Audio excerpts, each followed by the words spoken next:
live from the Taipei Music Center in Taiwan. This is NVIDIA GTC Live at Computex. The eyes of the tech world are on Taipei as thousands gather at Computex, one of the world's largest showcases in the industry with a focus on AI and robotics, next-gen tech, and future mobility. This year, NVIDIA's founder and CEO, Jensen Huang, will open the conference with his signature keynote address. Until then, we've gathered some of the brightest minds and biggest names in tech to discuss the company's past, present, and future. The stage is set, the lights are bright. It's time for NVIDIA GTC Live at Computex.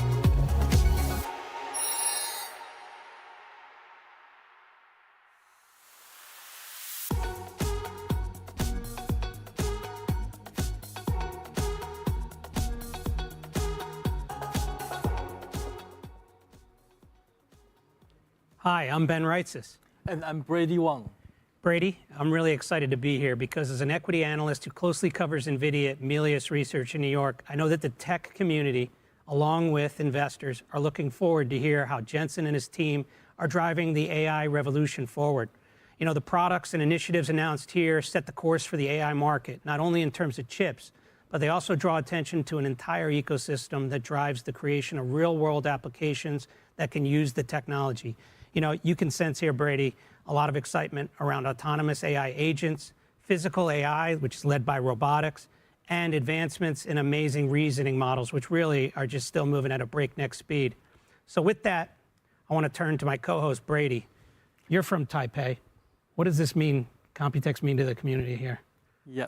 Hi, everyone. I'm Brady Wang from Counterpoint, and I'm excited to have you here in my hometown, Taipei, Taiwan.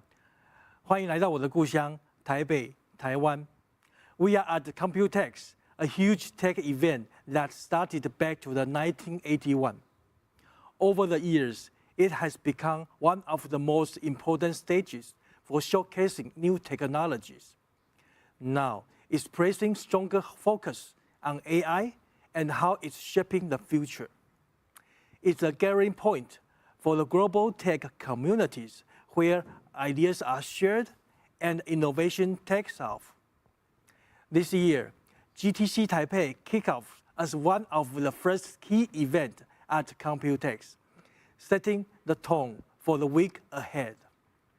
Thank you for joining us, and let's dive to the exciting world of tech, GTC Taipei at Computex. Well, as you can see, guests are filing into the venue. And you can see that behind us. But as the anticipation builds for Jensen's big keynote, which is coming up soon. But today in our pregame show, we're going to explore 3 chapters of NVIDIA's story that showcases how it remains at the center of critical partnerships across Taiwan. To that end, some of Taiwan's and the world's most important companies are joining us to set the table for Jensen's big keynote, sharing their unique perspectives and histories from the front lines of AI innovation.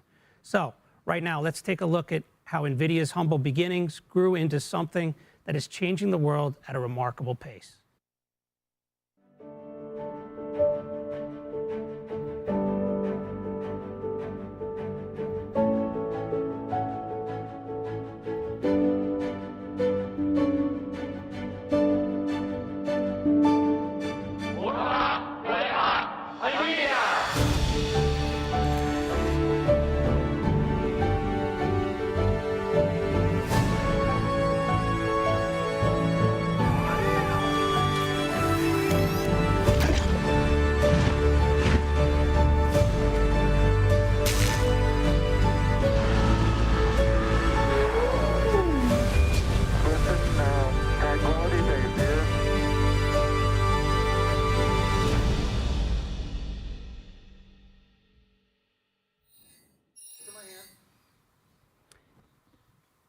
To help us kick off today's conversations is someone I've known for over 20 years, Jeff Clark, the COO and Vice Chairman of Dell, a company I actually cover as an equity analyst as well, so you're near and dear to my heart. And joining Jeff is the Dr. YJ Mi, Executive Vice President and the Co-Chief Operating Officer at TSMC. Welcome. Thank you. Thanks for having us. Great to see you. So, Jeff, I was hoping you could tell us quickly why you're here in Taipei. Well, real simple. Jensen asked me, which is no small task given we have Dell Technologies World kicking off in a few hours in the United States. But how could you say no? Yeah, he's got a way with people, right? He does. Yeah. Well, you know, maybe, Jeff, you can walk us through your take on the evolution of Dell's partnership with NVIDIA, starting from the early days, the gaming card integration, all the way to these complex full-stack AI systems where you're generating billions of revenue together. Sure. I was thinking about when the first time I met Jensen, which best of my recollection is early 1996. Back in the day when 3D graphics was really making its inroads inside the PC industry. And we started our engagement with NVIDIA. If I recall correctly, it was our Dimension desktop. It was the Riva 128. We put it on the map, and the rest is sort of history. We were on the back cover of PC Mag, which back in those days meant something, where that was a real piece of marketing collateral that drove demand, performance leadership. And from that very point, we've had a very close partnership with NVIDIA. We've had many first-to-markets, many performance leadership products, breaking into new markets like the professional workstation market that we entered in 1997. We entered with Jensen and his platforms and products shortly thereafter with what became the Quadro product line, the professional graphics. We've been doing work, I think, deep level collaboration for, again, many, many years that led our way to GPUs, led our way to ultimately the things that we're building today, and ultimately to the partnership that I'm trying to showcase here today, the Dell AI Factory with NVIDIA, which is ultimately a deeply integrated system and taking the pursuit of accelerated computing and the architectural transformation that's underway today, working together and doing things that were nearly impossible just a handful of years ago. I love that shirt. I do too. Yeah, you got the Texas logo on the arm. It's good. Hi, IYJ. I believe TSMC and NVIDIA has been working for a long time, and both share the same engineering background and also have very high commitment to the qualities. So what do you remember about the early days of working together with NVIDIA, and what made the partnership so special? Yeah, I think the unique partnership between NVIDIA and TSMC began in 1997 when our founder, Dr. Morris Chan, personally reached out to Jensen Huang in response to his request for a foundry service. And after initial connection, we have worked together, cultivate a very deep and enduring collaboration. And NVIDIA's first product, as Jeff also mentioned, the Riva 128, and also Riva TNT, a star production in TSMC at that time. In TSMC's newly established 8-inch Fab 12. Actually, at that time, I was Fab 12's engineering manager, responsible for the quality and yield of that particular product. So since that, until 1997 to 2017, yeah, I think TSMC has delivered over 6 million 12-inch equivalent wafer to NVIDIA. I think the number grows, but we won't be able to release the new number because it's not the public information. However, it's obviously that TSMC and NVIDIA will grow together, and we are thrilled by the remarkable achievement that NVIDIA has achieved, become the global $3 trillion industry leader. Wonderful. Yeah, 1997. Yeah. That's the year I joined TSMC, but I left 5 years after 5 years. Oh, okay. Yeah. Well, YJ, really good to see you. Mm-hmm. Well, it's a legendary partnership that you have with NVIDIA. It's amazing. How's the technical collaboration changed over the years? Was there ever a time where you had to tell NVIDIA to change course, or vice versa, they had to tell you? Yeah, I think my major engagements with NVIDIA start from when I engaged with Joe Greco, Senior Vice President of NVIDIA Advanced Technology team. And starting when we were doing the development of 28 nanometer technology.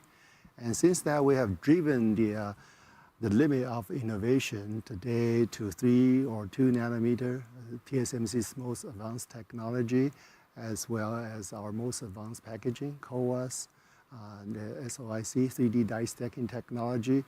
I think NVIDIA is always has the most challenging product with largest die size, very difficult to manufacture, require the highest standard of quality and yield. And, however, we work together very well and closely. And also we are always, NVIDIA is an amazing customer of TSMC. And it's constantly deliver revolutionary product to the world through TSMC's foundry manufacturing service. And at the beginning, we are just a partner on product design and manufacturing service, but now we work together very deep in technology collaboration and development beyond what we call the design for manufacturing or design technological optimization, or even today to system level integration. So, Jeff, now we are in Taiwan, and we know Taiwan is the center of the chip production and also the system production, right? So could you talk about the Taiwan chip and the system pipeline that enable Dell's global executions for decades? Sure, but maybe to build on a little bit about what YJ was talking about. I remember entering this industry, my first design was an 8086. Less than 50,000 transistors, 3,000 nanometers as we would cast it today. 286, 150,000 transistors, 1,500 nanometers. And now you're putting 100 billion transistors on a die at 2 nanometers. Amazing. It's a 3 million times improvement in density, 750 times smaller. That's what's enabling technology. That is why we're able to do and build the things that we're building today. And then you couple that, I was reflecting on my time here in Taipei. I think I first came in 1990, so I've been coming for 35 years. Whoa. I grew up in this industry with many of the tech giants on this island. And I think about the innovation they've brought, the manufacturing capability they've brought, the engineering capacity and capability, and it's enabling us to take a desktop market to become a notebook market, become a server market, network market, storage market, building out the fundamental infrastructure that our company needs, our customers desire to win in the marketplace. And I think about what's happening today with the computational intensity that we're getting out of the tremendous chips that are being manufactured, putting that together with high throughput, low latency fabric, taking that with some of the high speed disaggregated storage architecture that we have done, you bundle that together and you build these enormous computers that are capable of things, again, that we didn't think of 2 years ago, 3 years ago that were possible to do. And we're solving huge problems, and we've only scratched the surface. Yeah. Well, YJ, sounds like you make the world go round.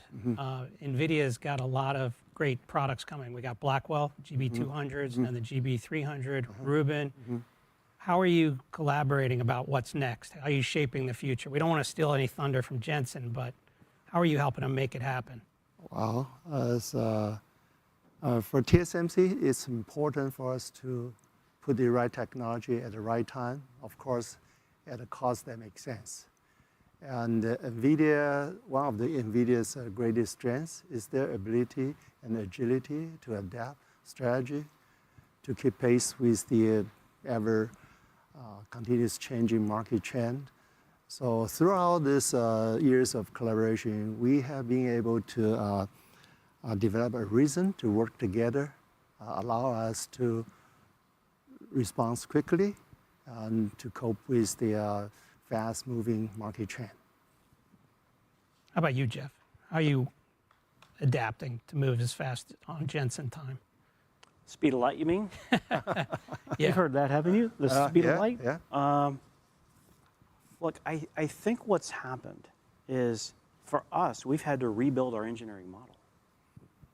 The time between new pieces of technology and its adoption has forced us to rethink and reinvent our engineering flows, how we produce the type of energy density, the GPU density, how we power and cool these things in record time. It's changed the way we've innovated. We're quite excited in our ability to respond, and it's the deep collaboration that we have with NVIDIA that's enabled us to do that. The yield was we were the first to ship a GB200 with NVL72. That was deep collaboration done in a very short period of time, meeting the market needs and to respond to what customers wanted. And with Jensen going, we need to get this to the marketplace, that's what's underway. It's changed the fundamentals of how we develop and deliver systems and solutions to the marketplace. I've seen you work. This is the fastest I've ever seen you guys work. So, YJ, what are you excited to see today? What do you want to hear from Jensen today? Oh, definitely. What's his outlook on the AI, the new era everybody is looking for? Yeah, that's critical. Yeah. And we want to understand what the future application, what the future opportunities. Yes, yes, definitely. How about yourself? What are you looking forward to hearing from Jensen today? How the flywheel is going to continue, how it's going to speed up, the types of capabilities that we'll build, and ultimately the problems that we will be able to solve and improve mankind, improve human progress. We're building incredible machines to solve problems that have never been solved before. That's pretty powerful. Yeah, I mean, I agree. I'm really looking forward to what the applications are that he decides to highlight today. I think the whole industry is looking for it. Well, in summary, I think we heard a lot of great things here. I think that these are two of the deepest partnerships that NVIDIA has, longest standing partnerships. Dell, obviously, your history goes way back into the 80s, meeting Jensen in the 90s, and now adapting throughout the whole GPU journey is unbelievable, and I've seen it. I'm lucky to have a front row seat. And YJ, your company, without you, the world doesn't turn on its axis. It's really clear that everybody, what we see today from Jensen wouldn't be possible without you guys. So, we look forward to hearing more about you. Also, I say as an American, welcome to the U.S. I know you've already been there a while, Yeah. but we're looking forward to what you're doing in Arizona. Yeah. And, I can come visit anytime. Sure. So thanks a lot, gentlemen. Thank you. Just, great to speak to you. Thanks Thank for you so having much. us. Thank you. Thank you for having us. Now, we'd like to fast forward to present day as enduring innovation and partnerships from the early moments are now being realized in the AI factory.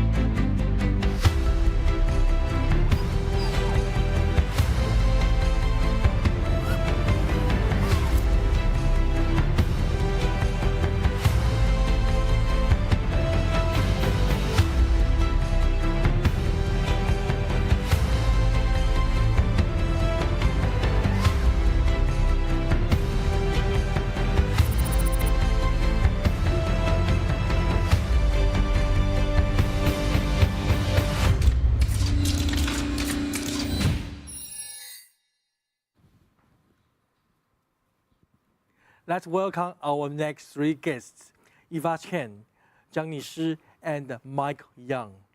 Eva Chen is the co-founder and the CEO of Trend Micro. Johnny Shi, the chairman of ASUS, and Mike Young, EVP of Quanta Computer and the president of Quanta Cloud Technologies. Welcome. Thank you. Great to see you. Great to see you. And hi, Brad. Pleasures. Thank you so much. Nice to see you. Nice to meet you here. Yeah. I'm really excited to speak to you all. Eva, we'll start with you. No, thank you. So- Maybe first. Yeah, well, I think you're the only security leader that we're speaking to this morning. So, securing AI is a huge deal. We get asked about it a lot. I want to learn from you. How are you doing it, and how are you working with NVIDIA to secure AI? It sounds like a big job. Wow, that's a big job because, if you think an organization is like a person, security before, we were just securing your leg, your arms, right? But securing AI is you need to go into the brain. You securing the brain and the whole nerve system where the AI is sending the information into all this nerve system. And if you think about IT industry, it's all about the computing power, transfer the data into information and generate intelligence for people to use, right? So this whole stack is hardware, all these people, muscle, to build all those hardware. And then I call it the infrastructure software, like BIOS, OS, network drivers. And then on top of it is application software, HR software, finance software, R&D software. Each of them then manage the data, analyze the data, and generate the functional intelligence. That was before. After AI, actually all the data are coming from the top and go into the AI model, pre-trained, integrated with the whole computing power. And then the application is just utilizing all this intelligence generated from AI to present the data, right? Cybersecurity is a very special layer. We inserted in between infrastructure software and the application software. We protect the whole information flow between all this software and east-west traffic information flow. So we require huge computing power to analyze all the data. That's why starting Trend Micro, actually starting 2002, we already tried to explore and utilizing the DPU from NVIDIA. And later on, also using GPU from NVIDIA to do all this security data analysis. But now, with AI, it's even more collaboration. For instance, we are using NeMo, finding the NeMo. We are using NeMo to train our LLM, specialized cybersecurity LLM called Cybertron. And then we also using CUDA. CUDA is the data analysis pipeline, right? We're using CUDA to make sure we can better analyze the data faster. And then we can detect the anomaly using Morpheus system.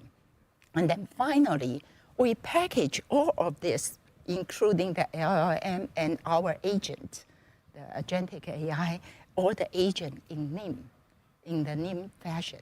And therefore, we can faster deploy all this security into customers' AI infrastructure. So that, I think, a very deep collaboration with NVIDIA. Thanks, Eva. Yeah, there are a lot of insight. And you know, in the morning I talked to Eva, my brain is full of the hardware. Now, thanks for the explanations. Now I understand the critical of the software, especially in the hardware. Yeah. And Johnny, yeah, you are the legend of the Taiwan technology industry. And how is the ASUS approach to qualities and reliability and co-engineering with NVIDIA critical to scale the AI factory? Jensen's vision on the AI factory is indeed the next industrial revolution. To push forward such an incredible revolution at light speed, like how Jensen always wants things, you know the importance of quality and reliability. Today's AI servers, packed with massive numbers of GPUs to maximize model flops, are pushing state-of-the-art, high bandwidth, high frequency, and high power design to the extreme, making signal integrity, power integrity, and thermal reliability absolutely critical. Quality and reliability have been the cornerstone of ASUS, starting from our day one making motherboards. We have always encouraged our engineers to master signal integrity, power integrity, thermal simulation, and computer architecture. For years, we focused on SOTA, state-of-the-art. It's incredibly, painful, but ASUS engineers love the challenge. Overcoming pain and bugs is a part of our DNA. So we love this kind of challenge, And we really enjoy the co-engineering with NVIDIA, which is indeed critical to scaling the AI factory. So do your engineer talk to you, tell you they like the challenge, right? Always. Okay. They always love the challenge. Yeah. So, well, Mike, you've been Me waiting. too. Fully. Mike, you've been waiting patiently over there. Tell us about Quanta and QCT's approach to AI factories. I mean, it's amazing what you guys are doing. I remember thinking about you as ODM for PCs, and now you've evolved so much. Yeah. I think AI factory is a very interesting topic.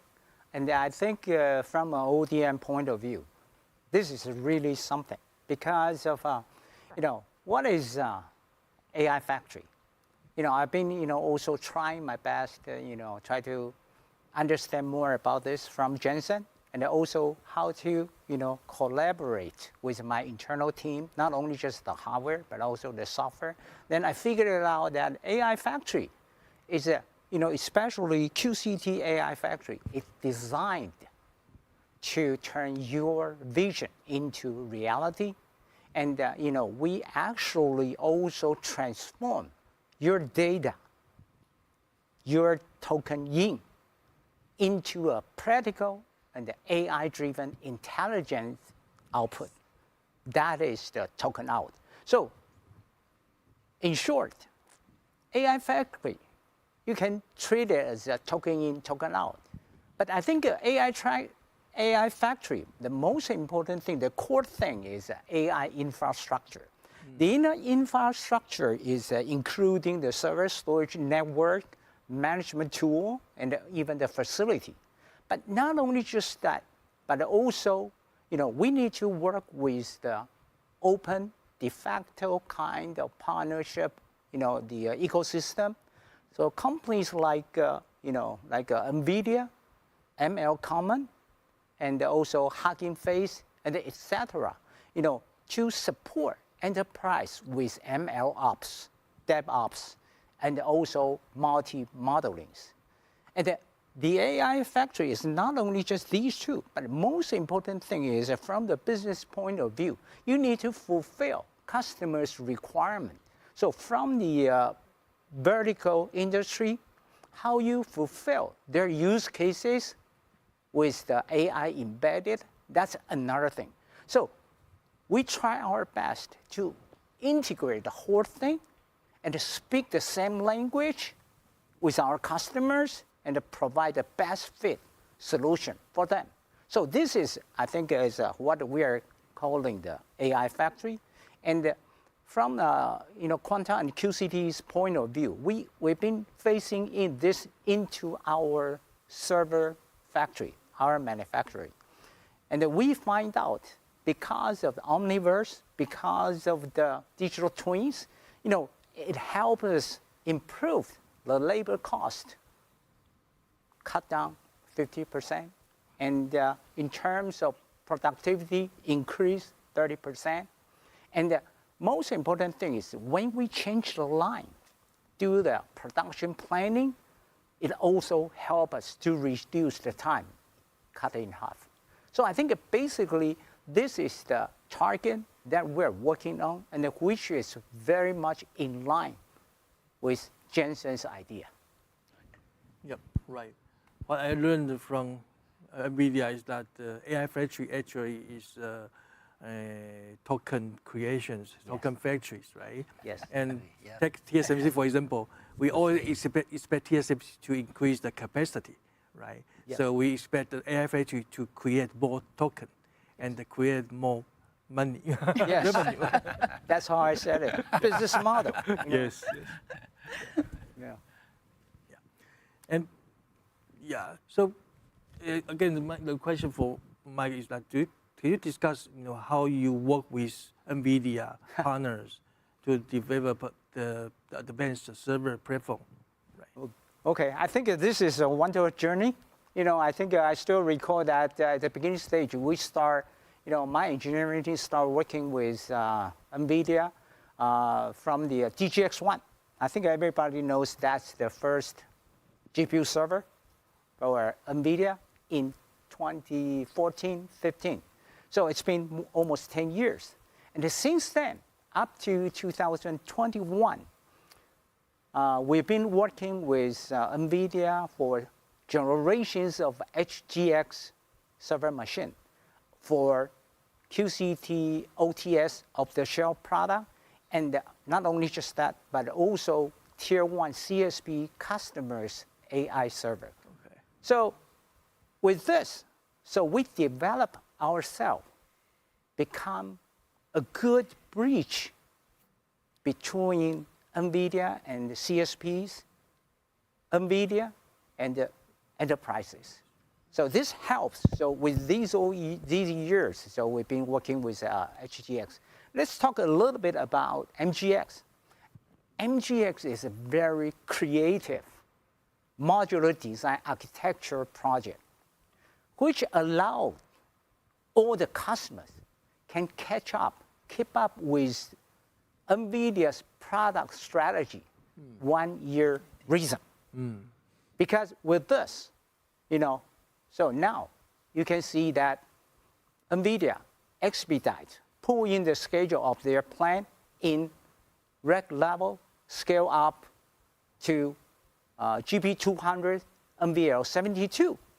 So with both parties' collaboration, and within this project, Quanta QCT, we also provide a lot of system design, system boards design, and also like a mechanical and also thermal design. So I think this is a wonderful contribution, and we love the journey with NVIDIA. And challenge, right? Yeah, well, don't even mention about Yes, that. yes. Always, challenges work with NVIDIA. Because Jensen, I think he is always very, outrageous. Creative. Yeah, creative. So always we need to keep up with, his thinking.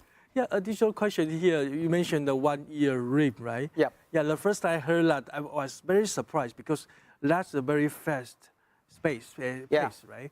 So, yeah, so you and also maybe the TSMC and the other companies, vendors must also face the challenges. Yeah. Try to keep up with NVIDIA. It's right? it's a big challenge for this industry because usually, for x86, this kind of product lined up usually takes a longer time, So yeah, mature.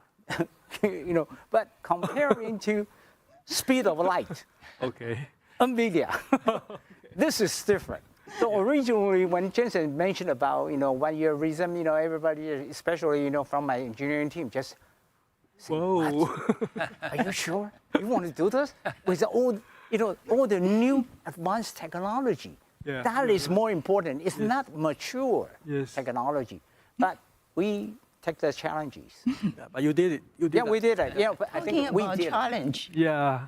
just preparing this pre-game show thing, the change speed of NVIDIA's staff worker is amazing. Yeah, in the last Every 5 minutes, minute. NVIDIA just launched a new chip. Yeah. Well, that's great. Hey, Johnny, let's turn to you. I remember listening to you 20 years ago as a player in PCs, but how did you evolve? How did you get ASUS to evolve to be an AI infrastructure company and now partner with NVIDIA for these next-gen systems? Okay, our strategy is to go all in on AI. Okay? At ASUS, we have a comprehensive AI strategy called Ubiquitous AI, Incredible Possibilities, which aims to integrate artificial intelligence across all facets of business, from the cloud to the edge to PCs and end devices like phones and robots, making AI accessible to everyone, everywhere.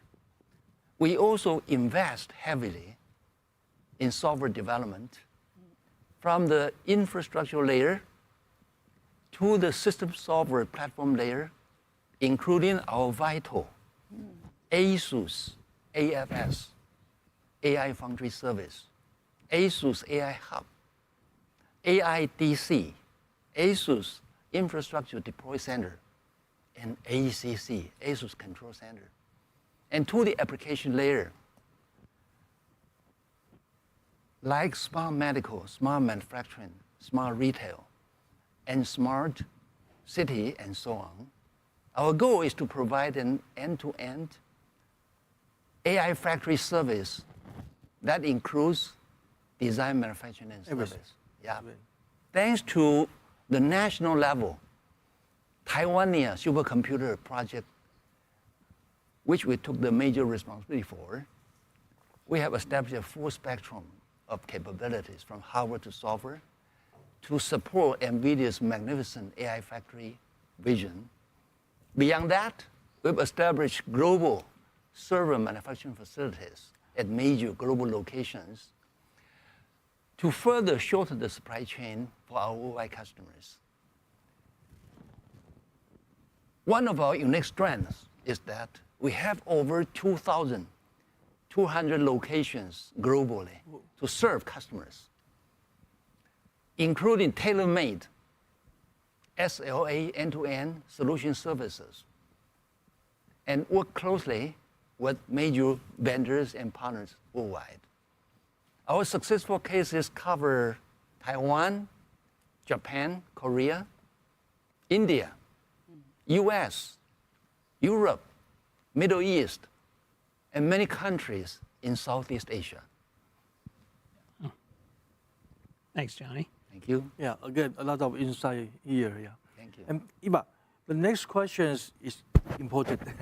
As we are now in GTC Taipei at Yes. Computex Taiwan, right? So I believe Trend Micro is a Taiwan-based company. And could you share us what's a unique advantage come from being a Taiwanese-based company? Well, actually, Trend Micro is the only global software company that is originated from Asia. Okay, We are the true. largest one that is originated from Asia. And so software is the part that we are very unique. In Taiwan, we are so famous with all this hardware manufacturer, TSMC, and all these muscle guys. And but last year's GTC, actually last year's Computex, when Jensen Huang shows the map of the supply chain and the little Taiwan in there, Trend Micro was the logo underneath there, and we were the only software company. When I saw the map, my tear almost come down. It's so I understand. feeling. So I think this time the AI security, AI factory, is actually originated from the software factory. Last time Jensen was talking about this AI factory, and he said he called all the software engineers as the software factory worker. I was saying, oh, thank you very much for calling me. I thought I'm the white collar worker. Now I'm the all-true black hats, right? But that's, I think, is what AI factory means, right? If you transform from software factory to AI factory, this whole ecosystem is going to change. I believe Taiwan should play an even bigger role in the whole IT industry, not just the hardware computing power manufacturing, but the integration of software, hardware together to solve customers' AI question and problem infrastructure. New factory concept. Right, that's the new factory concept. Before, hardware company like ASUS, they pay software. They pay Microsoft a lot of money to bundle this operating system, right?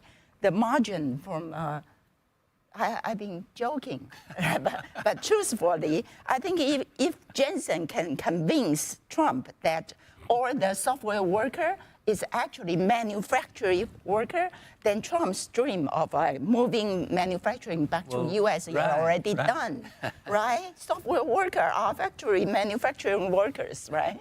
So, so overall, I just want to say, I believe this AI factory concept will change the whole ecosystem of exactly. IT, and then working together with the computing power and the software application, Yep. then we can provide the best IT infrastructure, AI infrastructure for the whole world. Hey, how are you? Nice to see you. Hey, You guys look good on TV. thank you.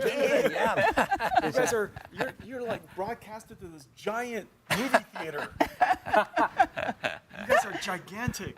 This is a very professional studio. It is a Right. professional studio for professionals. Sit down, We sit have down. partner here. You are going to sing solo in the show. No, I was Our over there honor to watching you warm up guys. for you. No, so this is what happened last time. This is what happened last time. So it takes 2 hours, at least, maybe 3 hours to seat all the people. Right. Because they've been waiting in line for hours. Yes. And it takes a long time to, and so we came up with a good idea. Let's do a pregame show. Yeah. And a pregame show of industry experts, just like NFL football. They're all, you know, Yeah. they're all they're all coaches and, right? Thank you. Our honor. Okay. Our honor. Yeah. And so it's a pregame show of experts. And this is what happened. So after GTC, they asked all the audience, they enjoyed the pregame show more than the keynote. I don't know about that. I enjoy your dentist delivery. They want to know your insight. Yeah. So anyhow, This year. anyhow, I'm so happy you guys are here to do this. Thank All right, you. all right, finish your job. Thank you. Thank you very much. You do your Thank you. job. All right. I'll do my job. See you in a bit. You got somewhere to go. Yes. Oh, what a big surprise. Yeah. What a big surprise. How Right. can he have so much time bumping here and there? It's super. It's super. What'd you think about that, Mike? Oh, you know, Jensen is always a big surprise to us. Not only just from the technology, you know, product, but also the business model. As he just Yeah. mentioned about, you know, AI factory, you know, he turned the technology become kind of monetization. I think this is quite impressive. Yeah, always very creative, innovative. That's how I know him. Yeah. A true leader in every way. Yeah. What are you looking forward to seeing today, Johnny, in Oh. summary?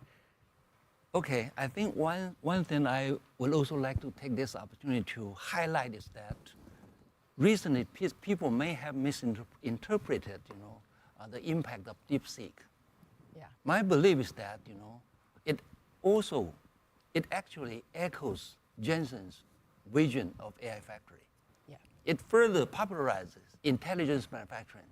Yes. I jokingly quoted, you know, the poor man's Chinese Kung Fu. We have been watching them for more than 1 year since the publication of their first MAOA paper, which we were very impressed by. And then the following, you know, MOE, R1, Yeah. and distillation are all very impressive and solid, which also enables, you know, small models to blossom like wildflowers. Yes. Imagine one day the world will be full of AI brains. Yes. Yeah, Yes. that come in different forms and, you know, and sizes, including super, big, medium, small, and even tiny, from the cloud to the edge, Yes. to PCs and end devices Yep. like phones and robots. Yeah. And We are all very, very excited, you know. super Sure, Eva. excited. Yeah. What did Jensen inspire you in closing to say? Well, I actually will say last time he talked a lot about sovereign AI. And when Trend Micro actually is very big in Europe and in AMEA, all the countries, and the government sector. And that is the strong demand that I'm seeing, that sovereign AI. And just like Sovereign. Johnny say, Yep. every country will want their own brand, right? And then every enterprise will have their domain knowledge, their IP in their own brand. So 国有国法家有家规, right? That's what we usually say. So I think what Jensen inspiring me and a lot of the software people is thinking about all this AI is not just one big open AI, right? It's every enterprise, every country will have their own AI. The new universe. Yes. Yeah. Well, thanks so much. Thanks. A lot of great comments out of you all from the security side all the way to the AI factories, these great partners. Thanks a lot for joining us. Thank you. Thank you. Thank Excellent you. discussion. Thank Look you. forward to Thank talking you. a lot more in the future. Thank you. so much. Thank you very much. So as a reminder to our viewers, Jensen's keynote is coming up at the top of the hour. But before that, let's take a look at how Taiwanese companies and NVIDIA together are advancing physical AI to the next frontier.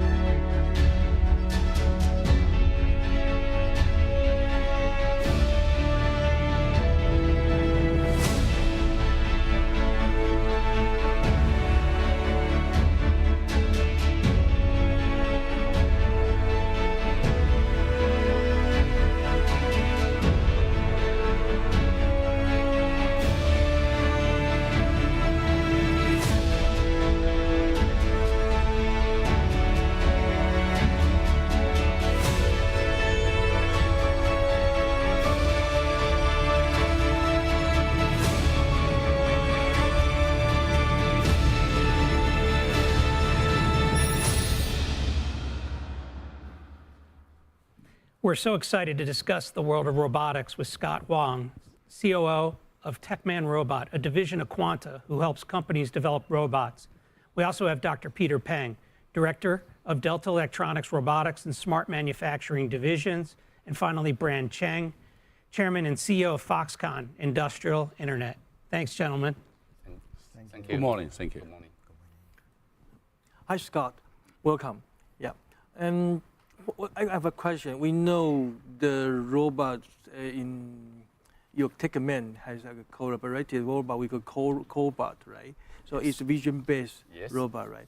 Could you help tell us about what role did you see the Techman playing in the next wave of intelligence manufacturing, especially in Taiwan?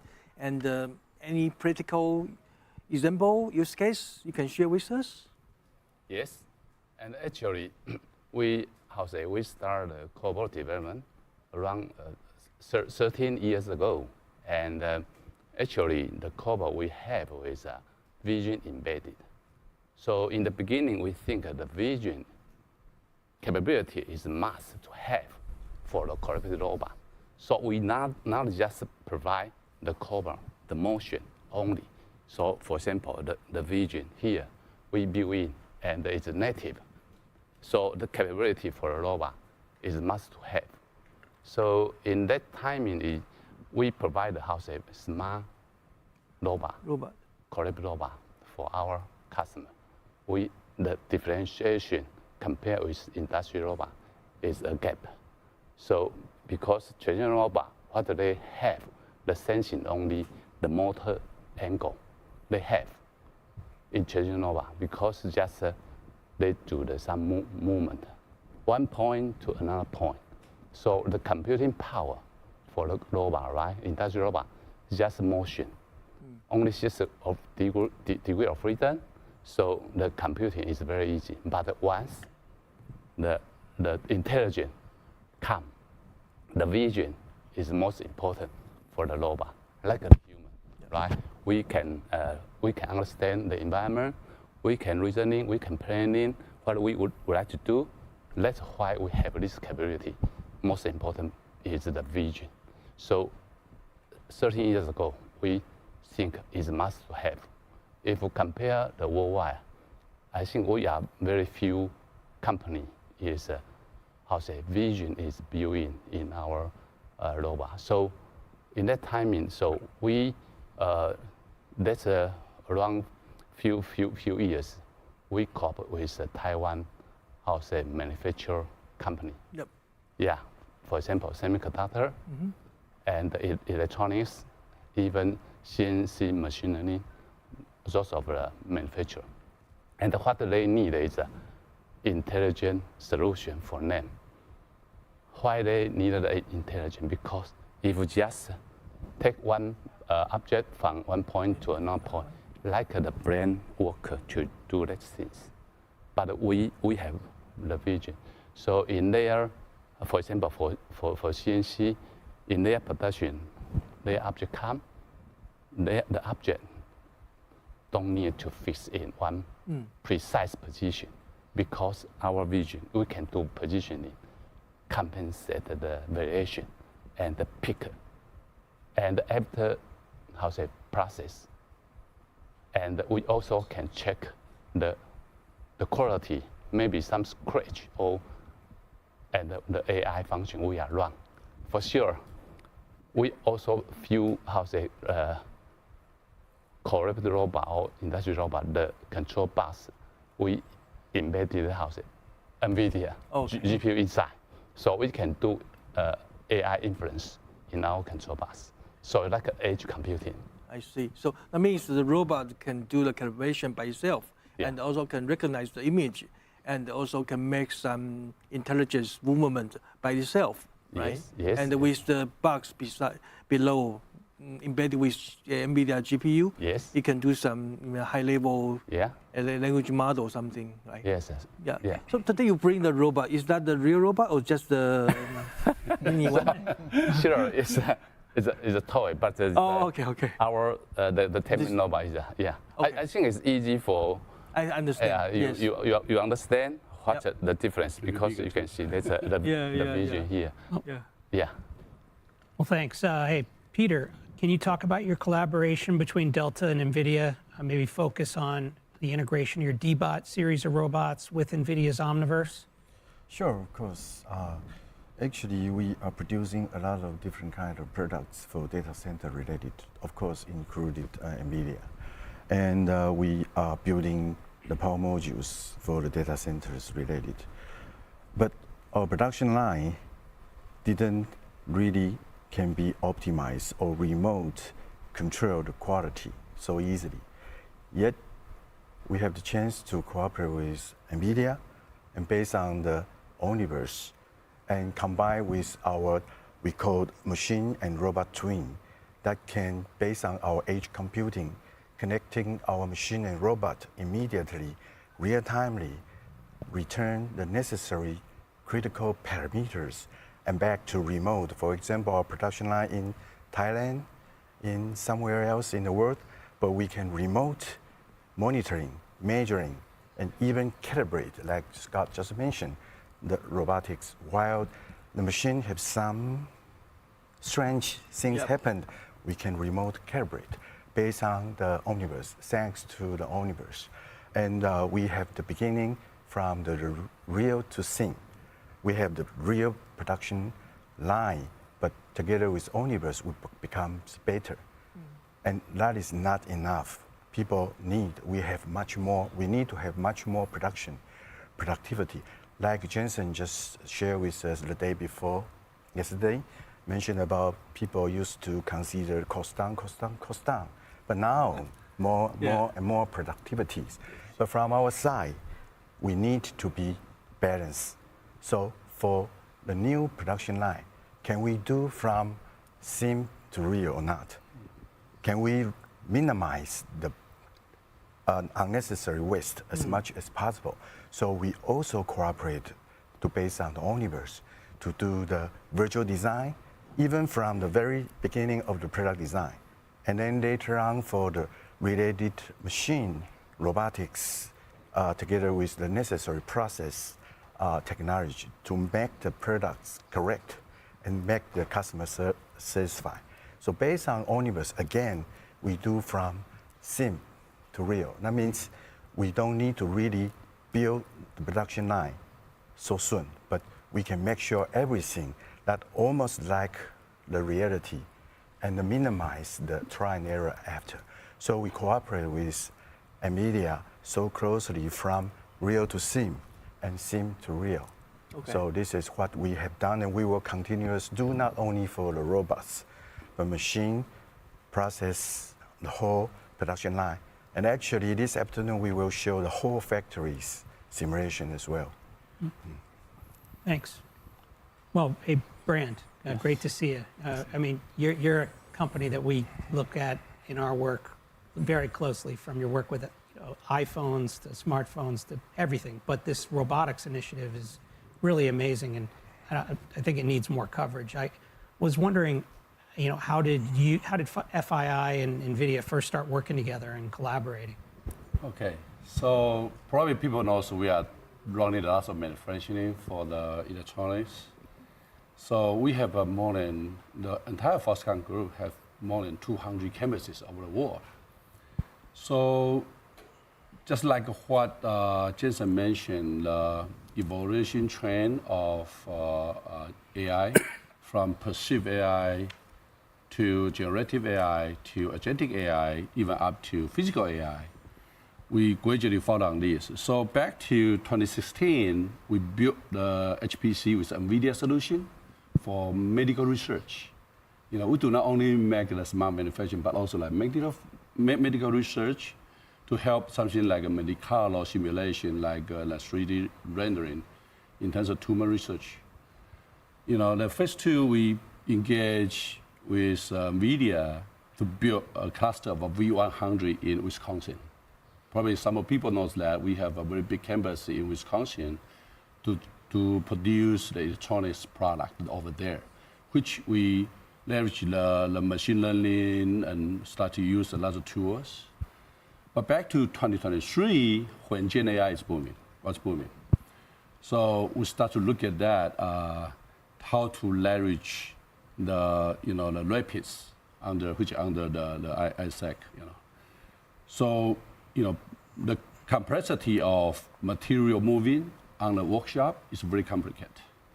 So how are you going to use AI? So we do train the AI model to move the material and send a signal to the material tower, also correlated to the AGV, to the AMR, to the robotics. So actually, we make an ecosystem about this, to drive the material handling. And at the end, the impact is like we improve the unit per hour per person about 73%. With these AI models, with AGV, AMR together, we reduce the delivery cycle time about 25%. Whoa. Yeah. And more than that, at the worst, we are thinking how to raise up the automation level, because in a lot of manufacturing process, if you look at that, some things you really can do the automation and put robotics inside, but for some material, maybe very soft, very flexible, then you need more, something more beyond than robot arm or AMR, AGV, which maybe you need humanoid robots. So we are studying on this, to put into the production line, into simulate process, and toward implement a physical AI eventually. So we can resolve all these issues and really make entire production line fully automated. So with this, as an example, I believe a lot of companies, especially Taiwanese, Asian company, like to invest in Vietnam in this era, right, in this decade. A lot of people think about that. In Vietnam, maybe the labor costs are cheaper, they have many people. Actually, this is wrong. Vietnam, probably their population less than 100 million. Compared to China, it's about nothing. So actually, the automation level we have in Vietnam is very high. You know why? Because they don't have so many technicians which can repair the machine, can optimize the parameters, right? Can coordinate the layout and so on. So we implement AI model. We implement AI technologies to make it easier. Then how are you going to enlarge this? So we use Omniverse. So back to Vietnam and the factory we have in Taiwan, you can see that in 2024, both our factory in Taiwan and in Vietnam got certified by World Economic Forum as a lighthouse factory. So the lighthouse factory is not just automation, but also come with a lot of agentic AI application already. and the server factory we have in Taiwan is the first one in the world for the server, as a lighthouse factory. So going forward, just like Dr. Peng said that, we leverage NVIDIA, work very closely on the Omniverse. How you are going to reduce your cycle time, how you're going to drive high accuracy, high efficiency, high consistency for your operation when we have more than 200 campuses for the same product, Omniverse. With Omniverse, with the Isaac platform NVIDIA have, we work on robotics, then also lots of LLM training. Then we can keep moving forward to duplicate. Then we can do simulation, we can do validation, we can do decision making. At the end, we measure everything before we deployment. You're a pretty good Omniverse salesman, by the way. Oh, really? Because I'm doing that. I have a whole bunch of team doing this because got it. The thing is, we faced challenge before. Now we see the solution. So we need to adopt invented solution to resolve the all issue we have, right? So we can overcome. Yeah, so we can overcome the challenges coming along the way. Yeah. Thanks. A lot of good insight, and I always like to hear about the use cases, and you to bring a lot of use cases. Yeah. And next question is to Peter. I think we have some discussion yesterday or a few days ago, right? Yes. So could you tell us how is the partnership with the NVIDIA simulation accuracy and also help to accelerate the development of robot solutions? Of course, sure. Just right after Brent just mentioned, we are so pleased and thanks to the NVIDIA-related USD and that so wonderful universal scenery descriptor that connect all different kind of tools that we are using for the old times, but nowadays all connect together. And just like we just discussed, how Isaac Sim can help us. How Isaac Sim can help us. For example, we do the kinematics of the robots for long times, but that is not enough. It must integrate with the necessary critical process who really makes the product come true together. And again, together with Omniverse, not only Isaac Sim, but also Isaac Gym, that we can pair processing much speeder because pair processing and the speed can be double and double. And also, one very critical, important secret is, can we do the machine for producing the product at the beginning? Not wait until the prototype almost complete. That could be too late already. Okay. So we are appreciating the Omniverse supplied a world foundation model and that the Q-Curious can support multi-user at the same time in the same space. And can duplicate to the other. For example, when you are design product, maybe you are too busy, no time, but we can see what you are doing and then we can consider, okay, we know what Brady is thinking right now, so we have to match, synchronized, cooperate, concurrent engineering at the same time. So, mention about again what Jensen just mentioned, the cost is very important, the productivity is important, and also the cycle time is very important.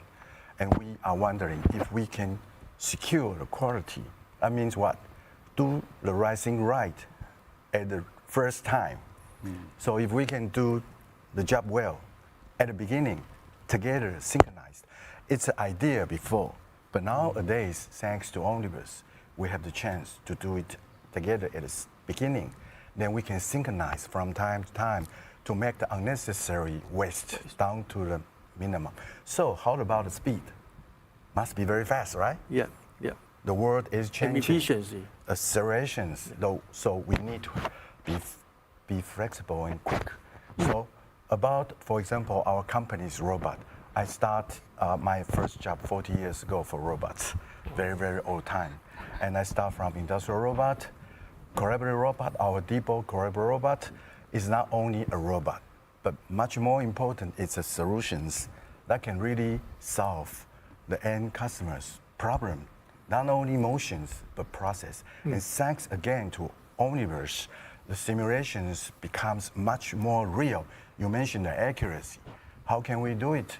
Not only kinematics, but the dynamics. How about you thinking the skin the material, the all kinds of physical that we cannot identify so clear before. And also at the same time, we used to do a lot of process simulation, for example, by using ANSYS.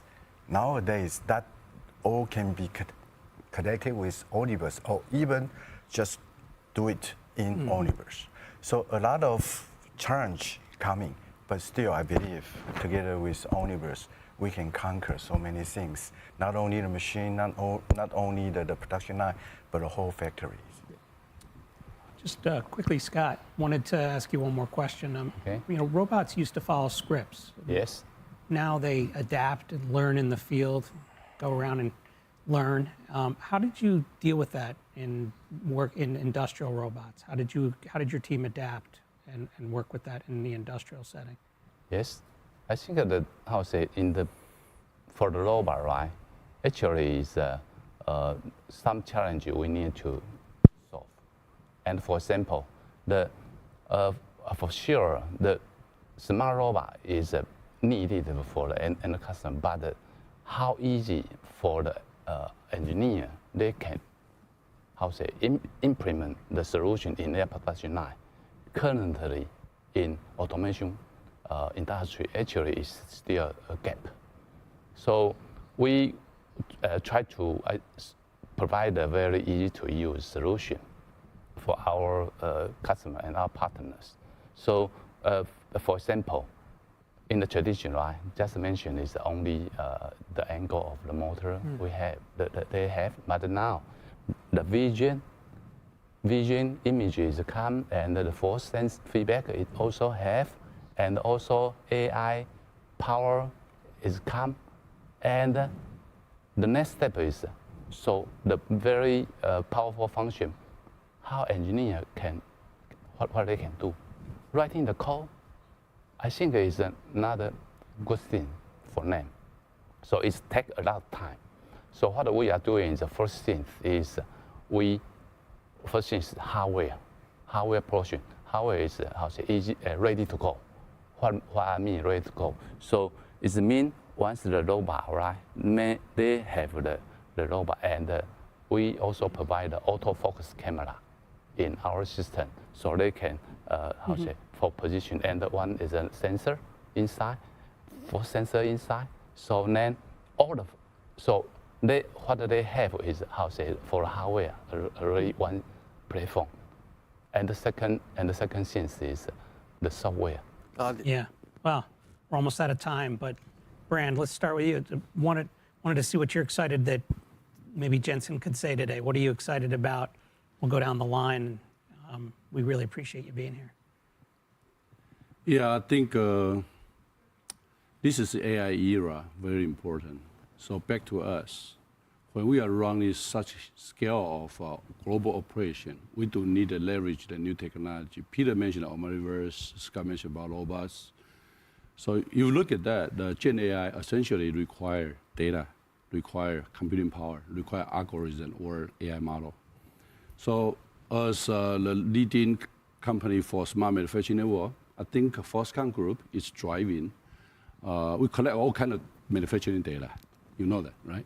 So second thing is we built gradually a lot of computing power from Kaohsiung. You know, now we have H100, H200, all implement there. Then move to Wisconsin, we have a V100, which was built in 2020. And also we have the computing power in China with H20. Then we are going to build, we already built the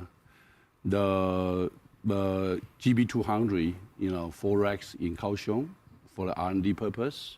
So going forward, we got to even build more. Like, I think the Chairman Yang Liu, Foxconn Group, mentioned that we're going to build 64 racks in Kaohsiung as the initial one. And moving forward, probably you heard about that. Foxconn Group invests a lot in Houston. We're going to build more the computing power with GB200 or 300 in Houston to help us out. So with this, then we start to run the AI model algorithm. How are we going to make it? Again, Omniverse. Got it. Omniverse. Yep. And any quick words, Peter? Oh yes, I really want to share with everybody. Omniverse perception sensing capability really makes Omniverse not just people thinking virtual side, but connect to the real side very closely. And from the what we try to challenge, overcome, for example, the computation powers that we require from the traditional robot to cooperative robot, cognitive robot with sensing, like Scott mentioned, and also humanoid robot like. Why? Because the automation last mile still using a lot of human operations with high skill. That still needs a lot of help. But thanks to Omniverse, again, there is a very high degree of freedom, human models that can really helpful for this. So again, thanks to NVIDIA's computation powers, we can do not only the cloud, but also the edge, but also embodied that not only agentic, but also physical AI. And thanks to everybody again, hope we can fight for a better future. Thank you. Great. Thanks a lot. Yeah, go ahead. So actually, you know, the next generation in the future for the COBA, right? How say reasoning and planning is very important. Now it's so currently we use the Omniverse, the Cosmos. Yep. As I said, so the foundation model, like the CoolMotion, that's a foundation model, and we are use, and we also generate the synthetic data, SMG. Now we are trying, and we are modify the AI model currently. So we hope in near future we will have more capability for example, reasoning and planning for the COBOL. I think you will. I think you will. Thanks a lot. Thanks to all of you for joining us. That was great. Well, what a great session. So Brady, you know, you're a local AI expert and Foundry. What did you think about what was going on, what you heard today? Yeah, I think it's a critical point, especially in Taiwan, because we are the center of the chip productions and also system productions, and a lot of robot vendors are working with NVIDIA. So I think it's a good opportunity for Taiwanese companies to start in the robotics industry. Yeah. And Ben, how about you? Being a respected AI research analyst in the world of finance, what stood out to you? I think, you know, Brady, I'm really impressed by how fast people are moving in Taiwan, all these partners, and what it takes from NVIDIA's side to integrate all these partners, manage all these relationships, and move at this speed, and then bring along all these partners who are moving really fast as well. You can see it with Dell and Asus and Quanta and all the folks we spoke to are moving so fast. I've never seen it like this in order to keep up with Jensen's speed of light. And it's amazing. And I'm really looking forward to what he says today. And I think this community here in Taiwan I can feel it after being here a few days. It's so strong in terms of, you know, the pride in what NVIDIA is doing and the desire to work with this company. It's very impressive. And I think that, you know, today, what is really clear is that he's a very strong ecosystem here in Taiwan and both globally, and everybody's looking forward to what he has to say to drive the industry forward. We were lucky enough to hear a lot about robotics today, which is one of the next frontiers, but there's a lot of other things I think he's going to say, and it's going to pull this whole island forward, and it's really exciting to see. Yes. So I wanted to also just say thank you all for joining us here at NVIDIA GTC Live at Computex. The countdown is on to Jensen's keynote. It's coming up really soon. And as you see, people are still filing in. So we got to get to our seats, and Brady and I got to get moving. Thanks for watching.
智慧就是这样制成的。一种新型的工厂，制造 tokens， 人工智慧的基石。tokens 开拓了一个新领域，带人们步入非凡世界，孕育无限的可能。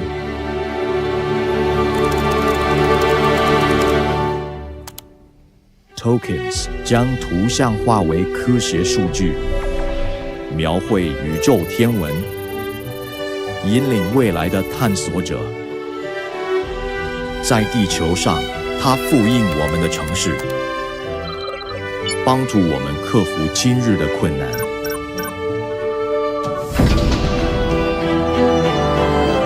tokens 揭发物理定律，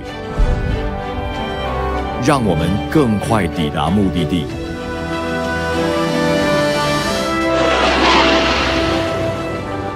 并且不断向前。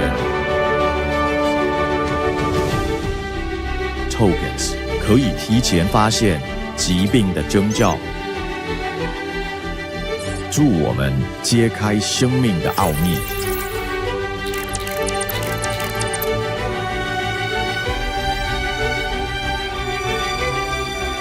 他们研究人体动作，协助我们达到最佳状态，还将现实带入虚拟世界。他们助我们精进技能。有瑕疵的电路板在右边，需要我帮你拿去修理吗？好的，谢谢。Tokens 不仅教会机器人如何行动，还给世界带来欢乐。请把这些送到护理站，为我们提供助力。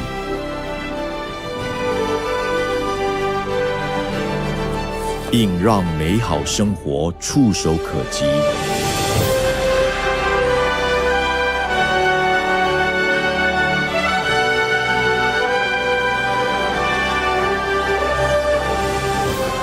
让我们携手并进，勇敢探索人类未曾想象的可能。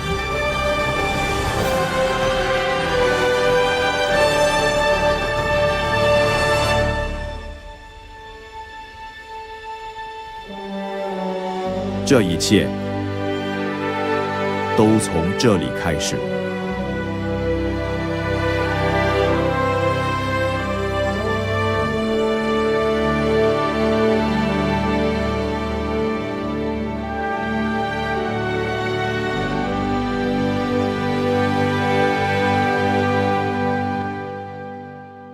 女士们、先生们，欢迎 NVIDIA 创办人暨执行长黄仁勋先生。Welcome to the stage, NVIDIA founder and CEO, Jensen Huang.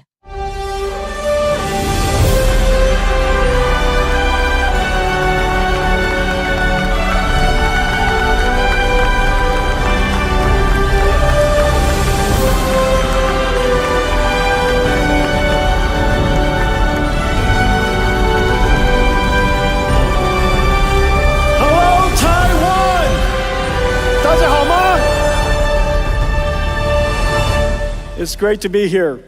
My parents are also in the audience. 我爸爸妈妈来，他们在哪里？ They're up there.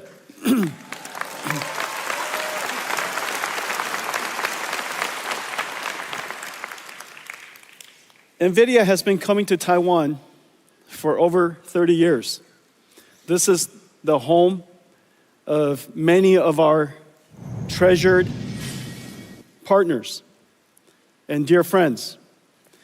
Over the years, you have seen NVIDIA grow up and seen us accomplish many exciting things and have been partnered with me all along the way.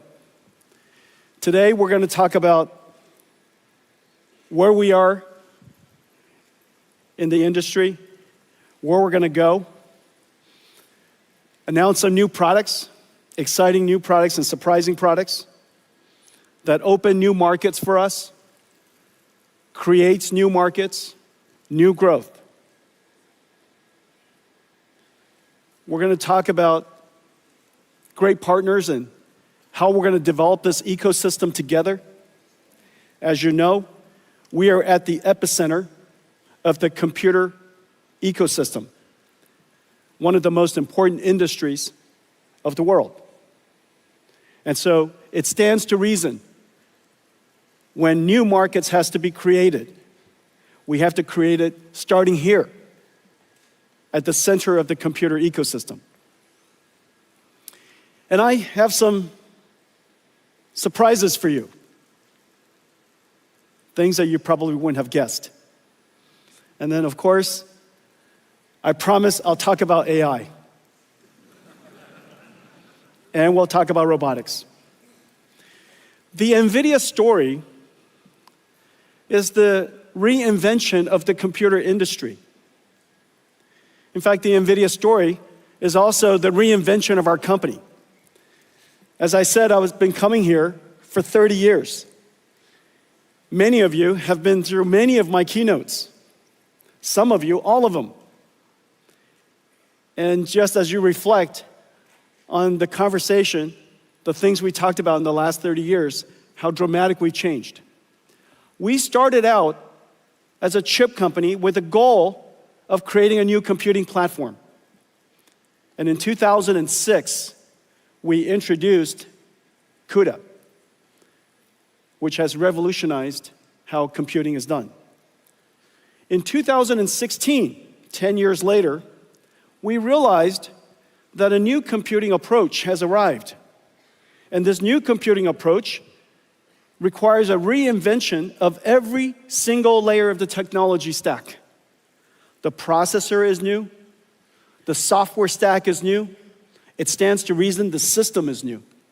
And so we invented a new system that on the day I announced it at GTC 2006, no one understood what I was talking about and nobody gave me a PO. That system was called DGX-1. DGX-1, I donated the first one to a nonprofit company called OpenAI. And it started the AI revolution. Years later, we realized that in fact, this new way of doing software, which is now called artificial intelligence, is unlike traditional ways of running software. Whereas many applications ran on a few processors in a large data center, we call that hyperscale. This new type of application requires many processors working together, serving queries for millions of people. And that data center would be architected fundamentally different. We realized there were two types of networks. One for north-south, because you still have to control the storage, you still have to have a control plane, you still have to connect to the outside. But the most important network was going to be east-west. The computers talking to each other to try to solve a problem. We recognized the best networking company in east-west traffic for high-performance computing, large-scale distributed processing, a company that was very dear to our company and very close to our heart, a company called Mellanox, and we bought them 5 years ago, 2019. We converted an entire data center into one computing unit. And you heard me say before, the modern computer is an entire data center. The data center is a unit of computing. No longer just a PC, no longer just a server. The entire data center is running one job. And the operating system would change. NVIDIA's data center journey is now very well known. Over the last 3 years, you've seen some of the ideas that we're shaping and how we are starting to see our company differently. No company in history, surely no technology company in history, has ever revealed a roadmap for 5 years at a time. No one would tell you what is coming next. They keep it as a secret, extremely confidential. However, we realized that NVIDIA is not a technology company only anymore. In fact, we are an essential infrastructure company. And how can you plan your infrastructure, your land, your shell, your power, your electricity, all of the necessary financing around all over the world? How would you possibly do that if you didn't understand what I was going to make? And so we described our company's roadmap in fair detail, enough detail that everybody in the world can go off and start building data centers. We realize now we are an AI infrastructure company.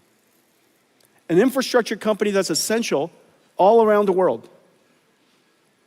Every region, every industry, every company will build these infrastructures. And what are these infrastructure? These infrastructure, in fact,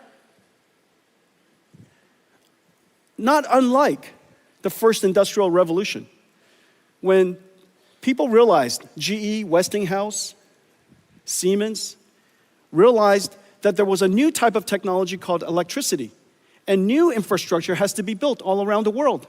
And these infrastructure became essential part of social infrastructure. That infrastructure is now called electricity. Years later, this is during all of our generation, we realized there was a new type of infrastructure. And this new infrastructure was very conceptual, very hard to understand. And this infrastructure called information. This information infrastructure, the first time it was described, made no sense to anybody. But we now realized it is the internet. And every internet is everywhere. And everything is connected to it. Well, there's a new infrastructure now. This new infrastructure is built on top of the first two. And this new infrastructure is an infrastructure of intelligence. I know that right now, when we say there's an intelligence infrastructure, it makes no sense. But I promise you, in 10 years' time, you will look back and you will realize that AI has now integrated into everything. And in fact, we need AI everywhere. And every region, every industry, every country, every company, all needs AI. AI has now part of infrastructure. And this infrastructure, just like the internet, just like electricity, needs factories. And these factories are essentially what we build today. They're not data centers of the past, a $1 trillion industry providing information and storage, supporting all of our ERP systems and our employees. That's a data center of the past. This is similar in the sense that it came from the same industry. It came from all of us, but it's going to emerge as something completely different, completely separated from the world's data center. And these AI data centers, if you will, are improperly described. They are, in fact, AI factories. You apply energy to it, and it produces something incredibly valuable. And these things are called tokens. To the point where companies are starting to talk about how many tokens they produced last quarter and how many tokens they produced last month. Very soon, we'll be talking about how many tokens we produce every hour, just as every single factory does. And so the world has fundamentally changed. We went from a company, on the day that we started our company, I was trying to figure out how big our opportunity was in 1993. And I came to the conclusion, NVIDIA's business opportunity was enormous. $300 million. We're going to be rich. $300 million chip industry to a data center opportunity that represents about $1 trillion to now an AI factory, an AI infrastructure industry that will be measured in trillions of dollars. And this is the exciting future that we're undertaking. Now, at its core, everything we do is founded on several important technologies. Of course, I talk about accelerated computing a great deal. I talk about AI a great deal. What makes NVIDIA really special is the fusion of these capabilities. And very especially, the algorithms, the libraries, what we call the Computex libraries. We're talking about libraries all the time. And in fact, we're the only technology company in the world that talks about libraries nonstop. And the reason for that is because libraries is at the core of everything that we do. Libraries is what started it all. And I'm going to show you a few new ones today. But before I do that, let me show you a preview of what I'm going to tell you today. Everything you're about to see is simulation, science, and artificial intelligence. Nothing you see here is art. It's all simulation. It just happens to be beautiful. Let's take a look.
This is real-time computer graphics I'm standing in front of.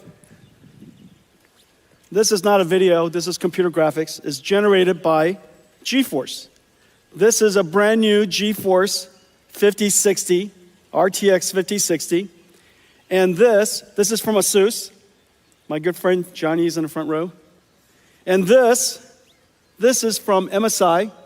And we took this incredible GPU and we shrunk it in here. Does that make any sense? See, this is incredible. And so this is MSI's new laptop with 5060 in it. GeForce brought CUDA to the world. Right now what you're seeing is every single pixel is ray traced.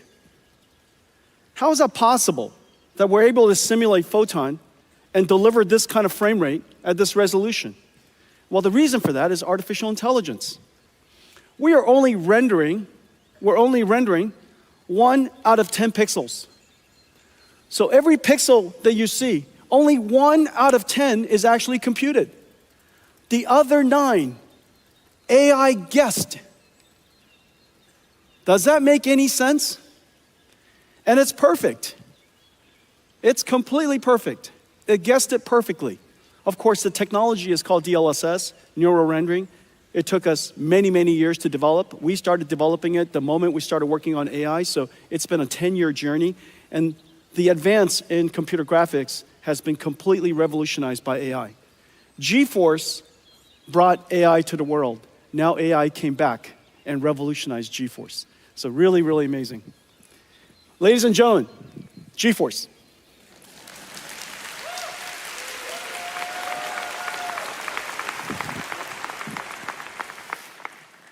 You know, when you're CEO, you have many children. And GeForce brought us here. And now all of our keynotes is 90% not GeForce. But it's not because we don't love GeForce. GeForce RTX 50 series just had its most successful launch ever, the fastest launch in our history. And PC gaming is now 30 years old. So that tells you something about how incredible GeForce is. Let's talk about libraries. At the core, of course, everything starts with CUDA. And by making CUDA as performant as possible, as pervasive as possible, so that the install base is all over the world, then applications can find a CUDA GPU quite easily. The larger the install base, the more developers want to create libraries. The more libraries, more amazing things are done, better applications, more benefits to users, they buy more computers. The more computers, more CUDA. That feedback path is vitally important. However, accelerated computing is not general purpose computing. General purpose computing, write software, everybody writes it in, Python or C or C++, and you compile it. The methodology for general purpose computing is consistent throughout. Write the application, compile the application, run it on a CPU. However, that fundamentally doesn't work in accelerated computing, because if you could do that, it would be called a CPU. What's the point of not just changing the CPU so you could write the software, compile the software, run it on a CPU? The fact that you would have to do something different is actually quite sensible. And the reason for that is because so many people worked on general purpose computing, trillions of dollars of innovation. How is it possible that all of a sudden a few widgets inside a chip and all of a sudden computers become 50 times faster, 100 times faster? That makes no sense. And so the logic that we applied is that we could accelerate applications if you understood more about it.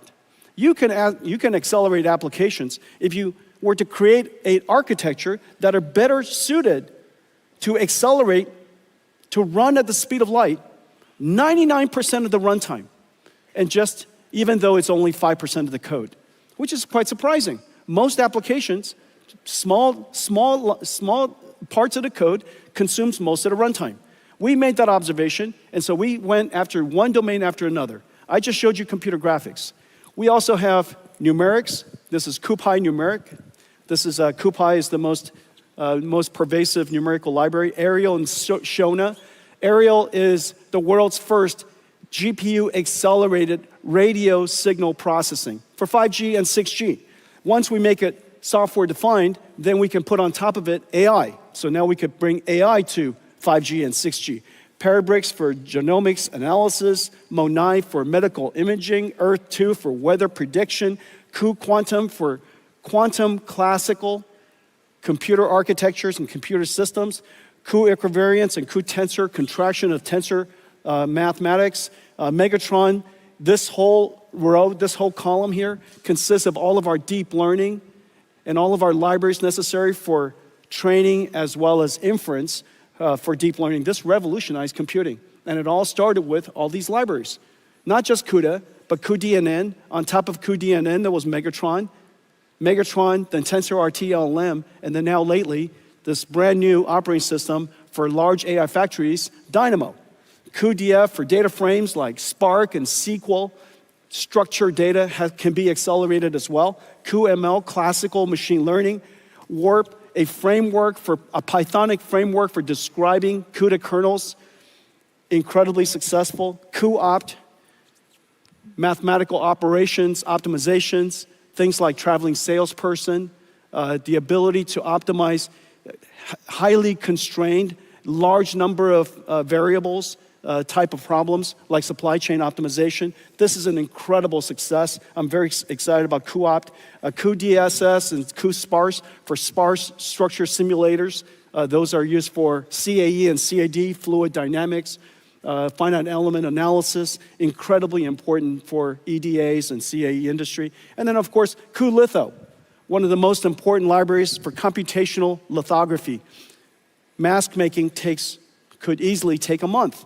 And that mask making process is extremely computationally intensive. And now with cuLitho, we could accelerate that computation by 50 times, 70 times. As a result, this is going to set the stage, open the world for applying AI to lithography in the future. We have great partners here. TSMC is using cuLitho quite extensively. ASML, Synopsys, excellent partners working with us in cuLitho.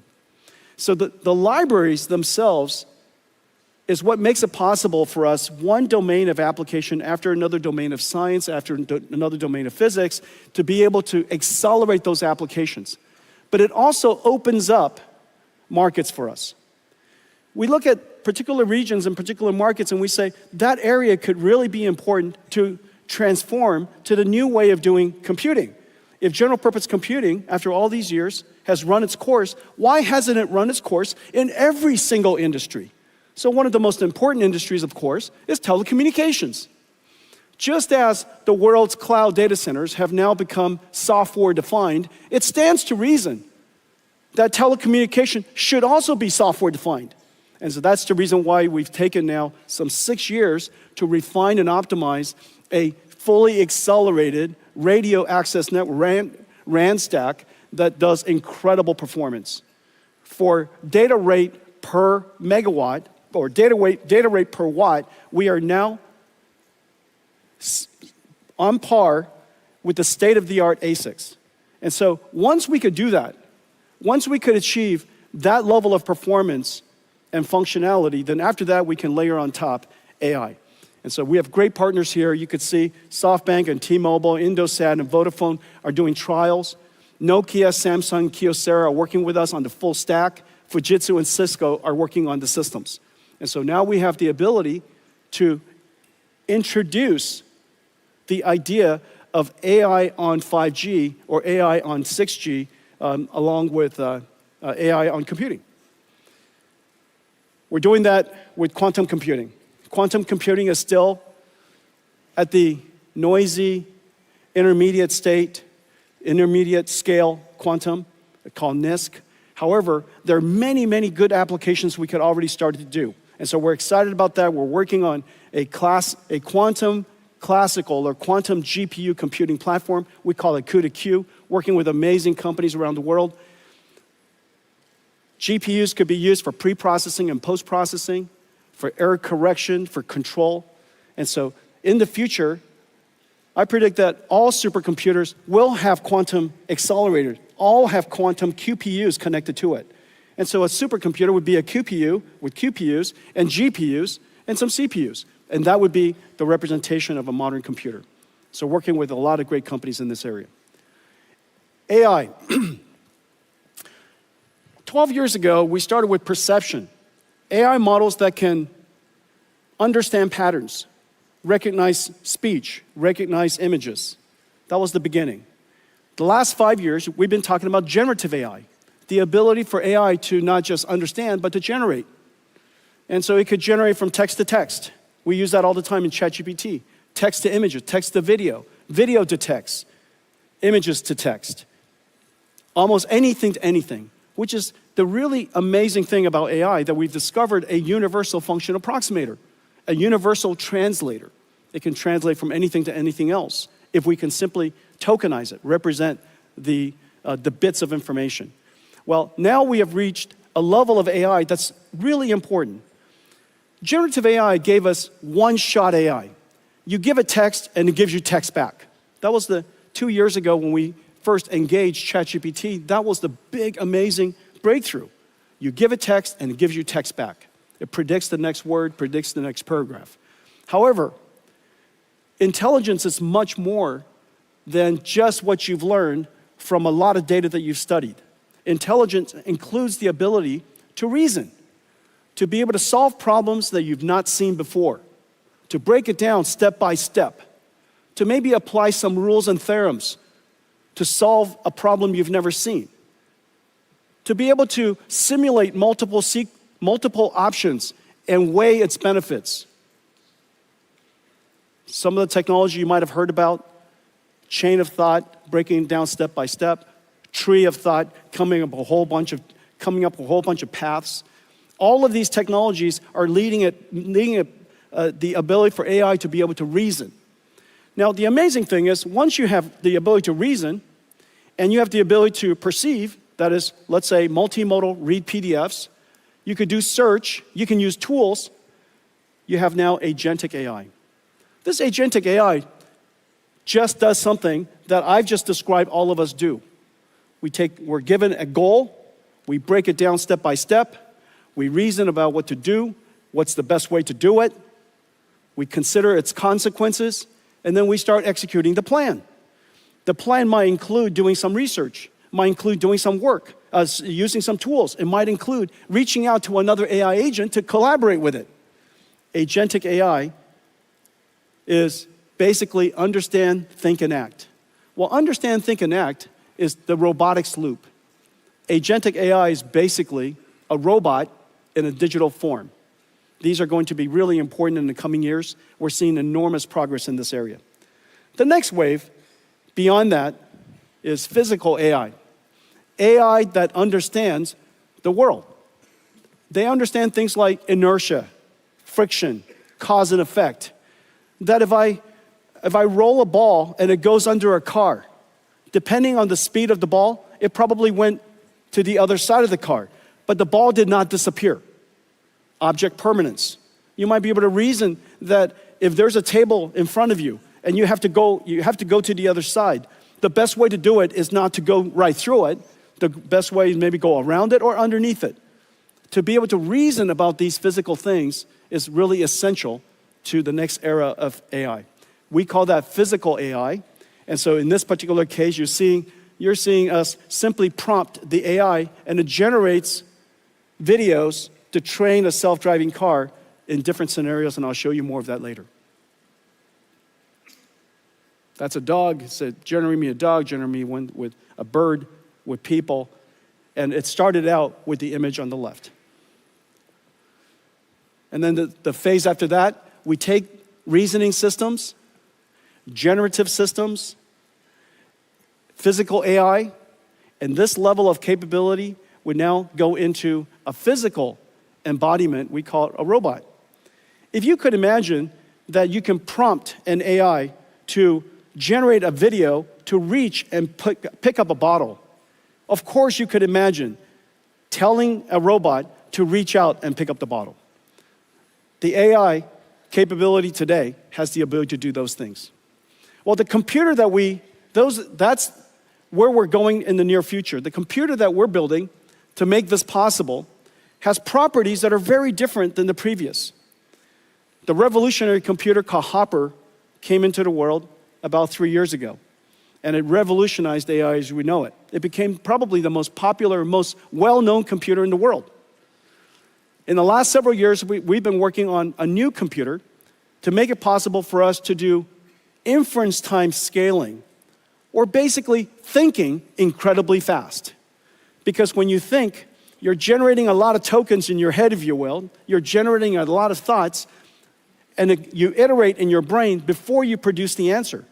So what used to be one-shot AI is now going to be thinking AI, reasoning AI, inference time scaling AI. And that's going to take a lot more computation. And so we created a new system called Grace Blackwell. Grace Blackwell does several things. It has the ability to scale up. Scale up means to turn what is a computer into a giant computer. Scale out is to take a computer and connect many of them together and let the work be done in many different computers. Scaling out is easy. Scaling up is incredibly hard. Building larger computers that is beyond the limits of semiconductor physics is insanely hard. And that's what Grace Blackwell does. Grace Blackwell broke just about everything. And all of you in the audience, many of you are partnering with us to build Grace Blackwell systems. I'm so happy to say that we're in full production, but we can also say it was incredibly challenging. Although The Blackwell systems based on HGX has been in full production since the end of last year and has been available since February. We are now just putting online all the Grace Blackwell systems. They're coming online all over the place every single day. It's available in CoreWeave now for several weeks. It's already being used by many CSPs. And now you're starting to see it coming up from everywhere. Everybody's starting to tweet out that Grace Blackwell is in full production.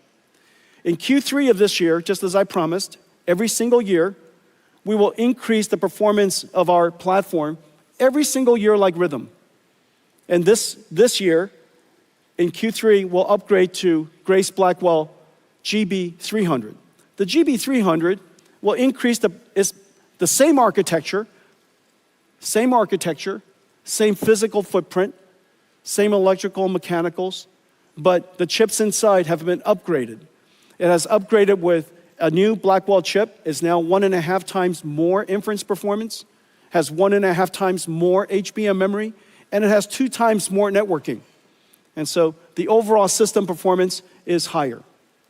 Well, let's take a look at what's inside Grace Blackwell. Grace Blackwell starts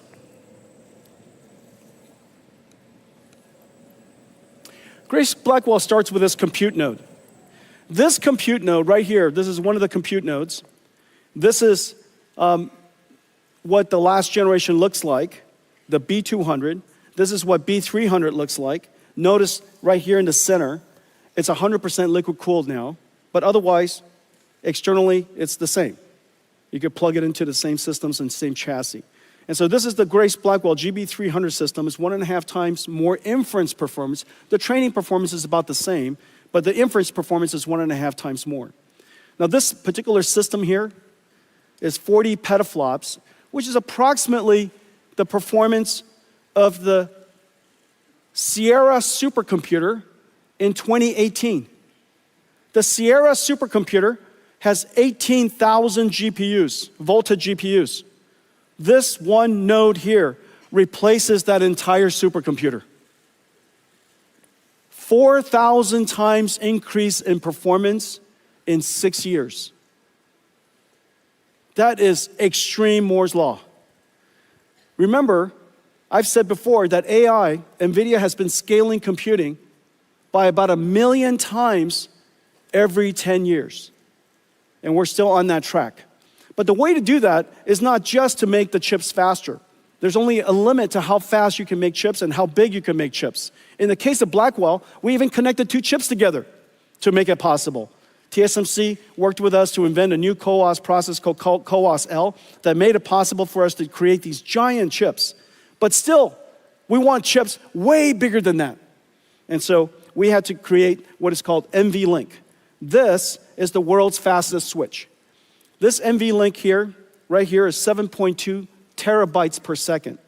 9 of these go into that rack. And those 9 switches are connected by this miracle. This is quite heavy. That's because I'm quite strong. I made it look so light, but this is 70 pounds. And so this is the NVLink spine.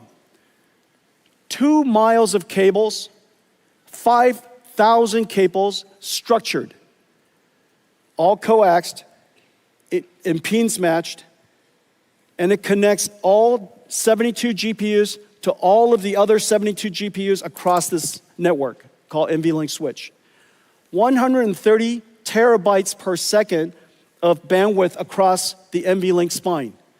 So just put in perspective, the peak traffic of the entire internet, is 900 terabits per second. Divide that by 8. This moves more traffic than the entire internet. 1 NVLink spine across this 9 of these NVLink switches, so that every single GPU can talk to every other GPU at exactly the same time. This is the miracle of GB200. And because there's a limit to how far you can drive SerDes, this is as far as any SerDes has ever driven. From chip, this goes chip to the switch, out to the spine, to any other switch, any other chip, all electrical. And so that limit caused us to put everything in one rack. And that one rack is 120 kilowatts, which is the reason why everything has to be liquid cooled.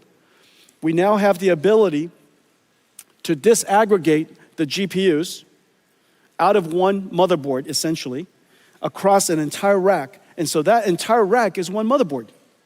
That's the miracle. Completely disaggregated, and now the GPU performance is incredible, the amount of memory is incredible, the networking bandwidth is incredible, and now we can really scale these out. Once we scale it up, then we can scale it out into large systems. And notice almost everything NVIDIA builds are gigantic. And the reason for that is because we're not building data centers and servers, we're building AI factories. This is CoreWeave. This is Oracle Cloud. The power density of each rack is so great. They have to put them further apart so that the power density could be distributed. But really, in the end, we're not building data centers, we're building AI factories. And this is the XAI, Colossus factory. This is Stargate. 4 million square feet. 4 million square feet, 1 gigawatt. And so just think about this factory here. This 1 gigawatt factory is probably going to be about, 60 to 80 billion dollars. Out of that 60 to 80 billion dollars, the electronics, the computing part of it, these systems are 40, 50 billion dollars of it. And so these are gigantic factory investments. The reason why people build factories is because you know the answer. The more you buy,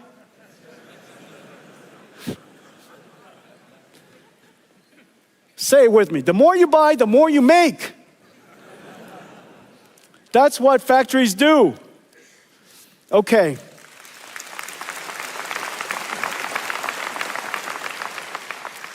The technology is so complicated. And in fact, just looking at it here, you still cannot get the deep appreciation of the amazing work that's being done in all of our partners and all of the companies here in the audience in Taiwan. And so we made you a movie. I made you a movie. Take a look. Blackwell is an engineering marvel. It begins as a blank silicon wafer at TSMC. Hundreds of chip processing and ultraviolet lithography steps build up each of the 200 billion transistors, layer by layer on a 12-inch wafer. The wafer is scribed into individual Blackwell die, tested and sorted, separating the good dies to move forward. The chip-on-wafer on substrate process, done at TSMC, SPIL, and Amkor, attaches 32 Blackwell dies and 128 HBM stacks on a custom silicon interposer wafer. Metal interconnect traces are etched directly into it, connecting Blackwell GPUs and HBM stacks into each system and package unit, locking everything into place. Then the assembly is baked, molded, and cured, creating the Blackwell B200 superchip. At KYEC, each Blackwell is stress tested in ovens at 125 degrees Celsius and pushed to its limits for several hours. Back at Foxconn, robots work around the clock to pick and place over 10,000 components onto the Grace Blackwell PCB. Meanwhile, additional components are being prepared at factories across the globe. Custom liquid cooling copper blocks from Cooler Master, AVC, Auras, and Delta keep the chips at optimal temperatures. At another Foxconn facility, ConnectX-7 SuperNICs are built to enable scale-out communications, and Bluefield 3 DPUs to offload and accelerate networking, storage, and security tasks. All these parts converge to be carefully integrated into GB200 compute trays.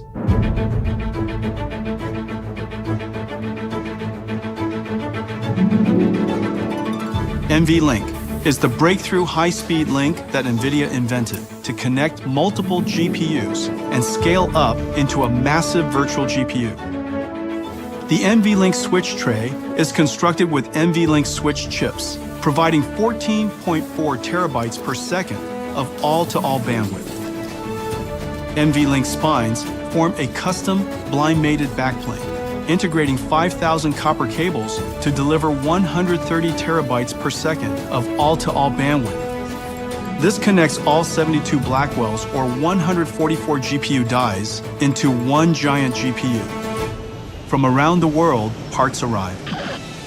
From Foxconn, Wistron, Quanta, Dell, Asus, Gigabyte, HPE, Supermicro, and other partners to be assembled by skilled technicians into a rack-scale AI supercomputer. In total, 1.2 million components, 2 miles of copper cable, 130 trillion transistors, weighing 1,800 kilograms.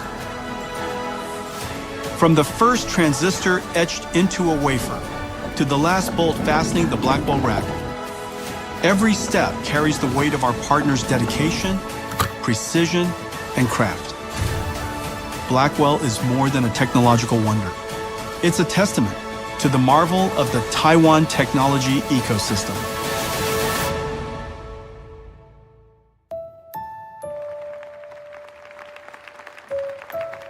We couldn't be prouder of what we've achieved together.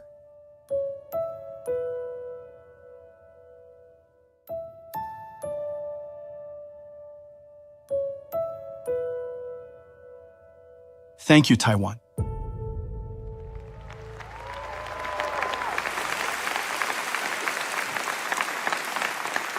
Thank you. Thank you. That was pretty incredible, right? But that was you. That was you. Thank you.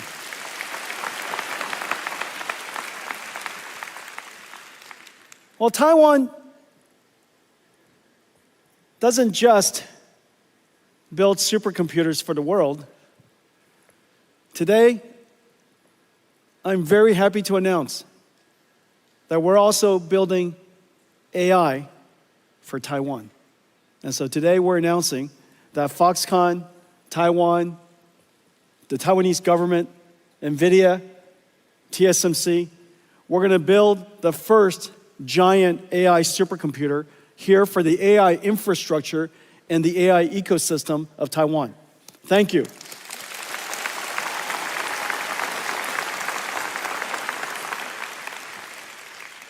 Is there anybody who needs an AI computer? Any AI researchers in the audience?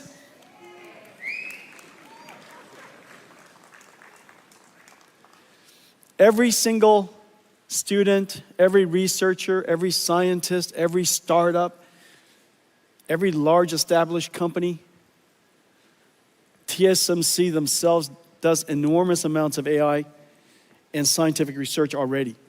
And so Foxconn does an enormous amount of work in robotics. I know that there are many other companies in the audience, I'm going to mention you in just a second, that are doing robotics research and AI research. And so having a world-class AI infrastructure here in Taiwan is really important. All of that is so that we could build a very large chip. And NVLink and Blackwell, this generation, made it possible for us to create these incredible systems. Here's one from Pegatron and QCT and Wistron and WeWin. This is from Foxconn and Gigabyte and Asus. And you could see the front and the back of it. And its entire goal is to take these Blackwell chips that are, you could see how big they are, and turn it into one massive chip.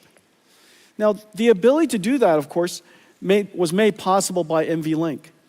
But it understates the complexity of the system architecture, the rich software ecosystem that connects it all together, the entire ecosystem of 150 companies that came together to build this. This architecture and the entire ecosystem in technology, in software, in industry has been the work of 3 years. This is a massive industrial investment. And now, we would like to make it possible for anybody who wants to build data centers. It could be a whole bunch of NVIDIA GB200s or 300s and accelerated computing systems from NVIDIA.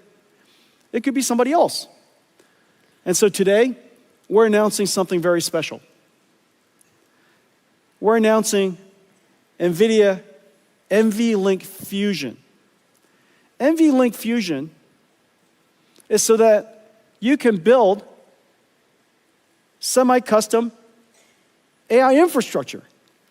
Not just semi-custom chips, because those are the good old days. You want to build AI infrastructure. And everybody's AI infrastructure could be a little different. Some of you could have a lot more CPUs, and some of it could have a lot more NVIDIA GPUs, and some of it could be somebody's semi-custom ASICs. And those systems are so insanely hard to build. And they're all missing this one incredible ingredient. This incredible ingredient called NVLink. NVLink so that you could scale up these semi-custom systems and build really powerful computers. And so today we're announcing the NVLink Fusion. NVLink Fusion kind of works like this. This is the NVIDIA platform, 100% NVIDIA. You got NVIDIA CPU, NVIDIA GPU, the NVLink switches, the networking from NVIDIA called Spectrum-X or InfiniBand, NICs, network interconnects, switches, and all of the entire system, the entire infrastructure built end-to-end. Now, of course, you can mix and match it if you like, and we now today make it possible for you to mix and match it even at the compute level. This would be what you would do using your custom ASIC. And we have great partners I'll announce in a second who are working with us to integrate your special TPU or your special ASIC, your special accelerator. And it doesn't have to be just a transformer accelerator. It could be an accelerator of any kind that you would like to integrate into a large scale-up system. We create an NVLink chiplet. It's basically a switch that abuts right up to your chip. There's IP that will be available to integrate into your semi-custom ASIC. And then once you do that, it fits right into the compute boards that I mentioned, and it fits into this ecosystem of an AI supercomputer that I've shown you. Now, maybe what you would like is you would like to use your own CPU. You've been building your own CPU for some time, and maybe your CPU has built a very large ecosystem, and you would like to integrate NVIDIA into your ecosystem. And now we make it possible for you to do that. You could do that by building your custom CPU. We provide you with our NVLink chip-to-chip interface into your ASIC. We connect it with NVLink chiplets, and now it connects and directly abuts into the Blackwell chips and our next generation Rubin chips. And again, it fits right into this ecosystem. This incredible body of work now becomes flexible and open for everybody to integrate into. And so your AI infrastructure could have some NVIDIA, a lot of yours. A lot of yours, you know, and a lot of CPUs, a lot of ASICs, maybe a lot of NVIDIA GPUs as well. And so in any case, you have the benefit of using the NVLink infrastructure and the NVLink ecosystem, and it's connected perfectly to Spectrum-X. And all of that, you know, is industrial strength and has the benefit of an enormous ecosystem of industrial partners who have already made it possible. So this is the NVLink Fusion. Whether you buy completely from us, that's fantastic. Nothing gives me more joy than when you buy everything from NVIDIA. I just want you guys to know that. But it gives me tremendous joy if you just buy something from NVIDIA.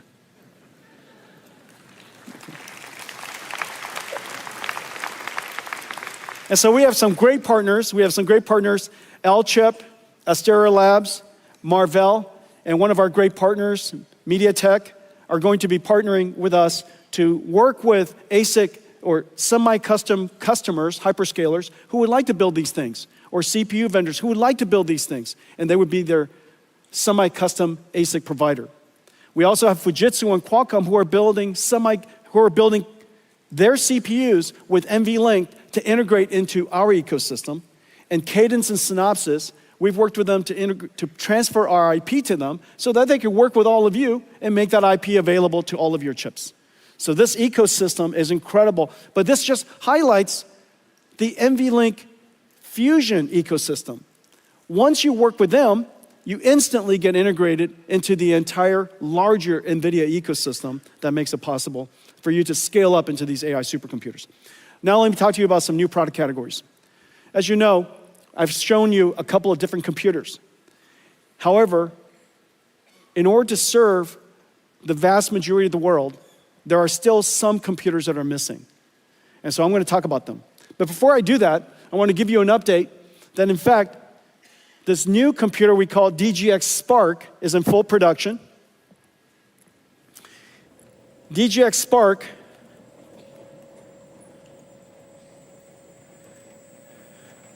will be ready, will be available shortly, probably in a few weeks. We have tremendous partners working with us: Dell, HPI, ASUS, MSI, Gigabyte, Lenovo. Incredible partners working with us. And this is the DGX Spark. This is actually a production unit. This is our version. This is our version. However, our partners are building a whole bunch of different versions. This is designed for AI native developers. If you're a developer, you're a student, you're a researcher, and you don't want to keep opening up the cloud and getting it prepared, and then when you're done scrubbing it, okay? But you would just like to have your own, basically your own AI cloud sitting right next to you, and it's always on, always waiting for you. It allows you to do your prototyping, early development, and this is what's amazing. This is DGX Spark. It's 1 petaflops and 128 gigabytes. In 2016, when I delivered DGX1, this is just the bezel. I can't lift the whole computer. It's 300 pounds. This is DGX1. This is 1 petaflops and 128 gigabytes. Of course, this is 128 gigabytes of HBM memory, and this is 128 gigabytes of LPDDR5X. The performance is in fact quite similar.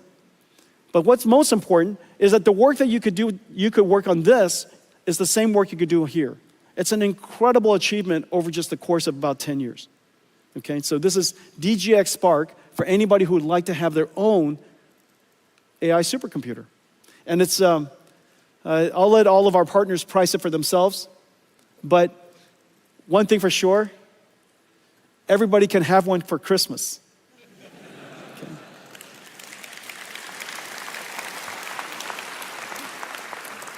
Okay, I've got another computer I want to show you. If that's not enough, and you would still like to have your own personal, thank you, Janine. This is Janine Paul, ladies and gentlemen. If that one isn't big enough for you, here's one. This is another desk side. This is also going to be available from Dell and HPI, ASUS, Gigabyte, MSI, Lenovo. It'll be available from Box, from Lambda, amazing workstation companies. And this is going to be your own personal DGX supercomputer. This computer is the most performance you can possibly get out of a wall socket. You could put this in your kitchen, but just barely. If you put this in your kitchen and then somebody runs the microwave, I think that's the limit. And so this is the limit. This is the limit of what you can get out of a wall outlet. And this is a DGX station. The programming model of this and the giant systems that I showed you are the same. That's the amazing thing. One architecture, and this has the ability, enough capacity and performance to run a 1 trillion parameter AI model. Remember, Llama is Llama 70B. A 1 trillion parameter model is going to run wonderfully on this machine. Okay, so that's the DGX station. So now let's talk about, remember these systems are, thank you, Jenny. These systems are AI natives. They're AI native computers. They're computers built for this new generation of software. It doesn't have to be x86 compatible.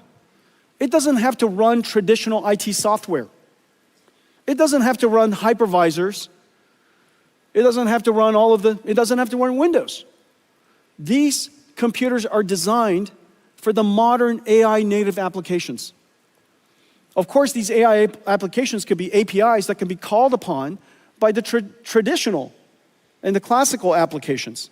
But in order for us to bring AI into a new world, and this new world is enterprise IT, we have to go back to our roots, and we have to reinvent computing and bring AI into traditional enterprise computing. Now, enterprise computing, as we know, is really 3 layers. It's not just the computing layer. It's compute, storage, and networking. It's always compute, storage, and networking. And just as AI has changed everything, it stands to reason that AI must have changed compute, storage, and networking for enterprise IT as well.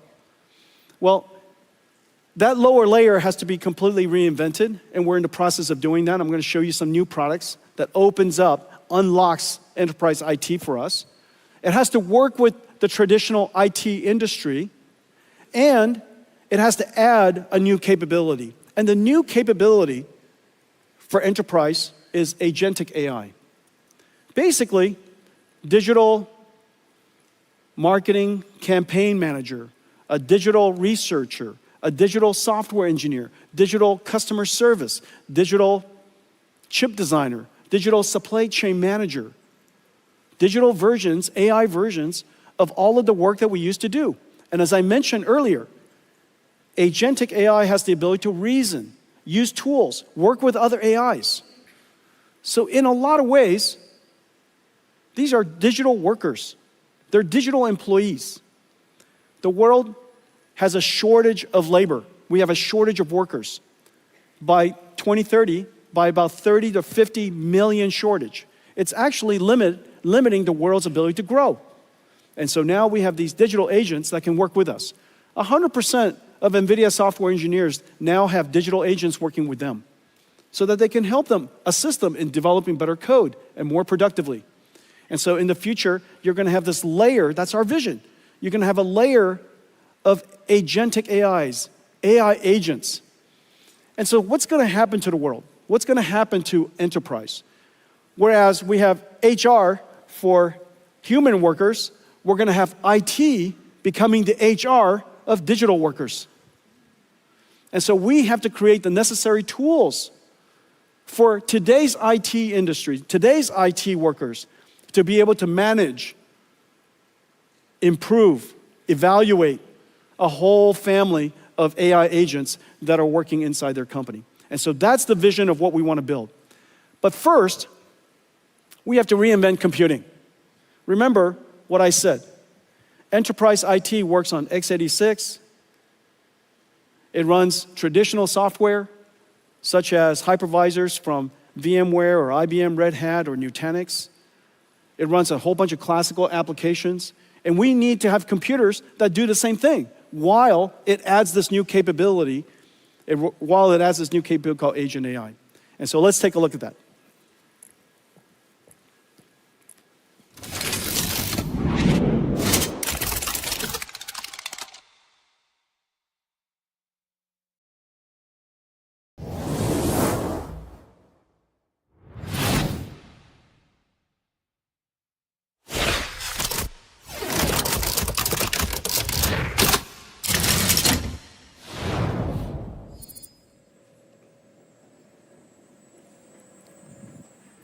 Okay, this is the brand new RTX Pro Enterprise and Omniverse server. This server can run everything. It has x86, of course. It can run all of the classical hypervisors. It runs Kubernetes in those hypervisors. So the way that your IT department wants to manage your network and how they want to manage your clusters and orchestrate workload works exactly the same way. It has the ability to even stream Citrix and what other virtual desktops to your PC. Everything that runs in the world today should run here. Omniverse runs on here perfectly. But in addition to that, this is the computer for enterprise AI agents. Those AI agents could be only text. Those AI agents could also be computer graphics. Little TJs, coming to you, little toy Jensens coming to see you, helping you do work. And so those AI agents could be either in text form, it could be in graphics form, it could be in video form. All of those workloads work on this system. No matter the modality, every single model that we know of in the world, every application that we know of should run on this. In fact, even Crisis works on here. Okay, so anybody who's a GeForce gamer? There are no GeForce gamer in the room.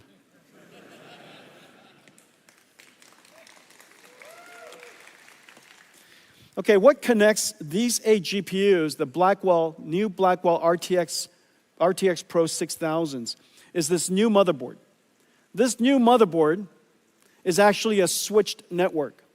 CX8 is a new category of chips.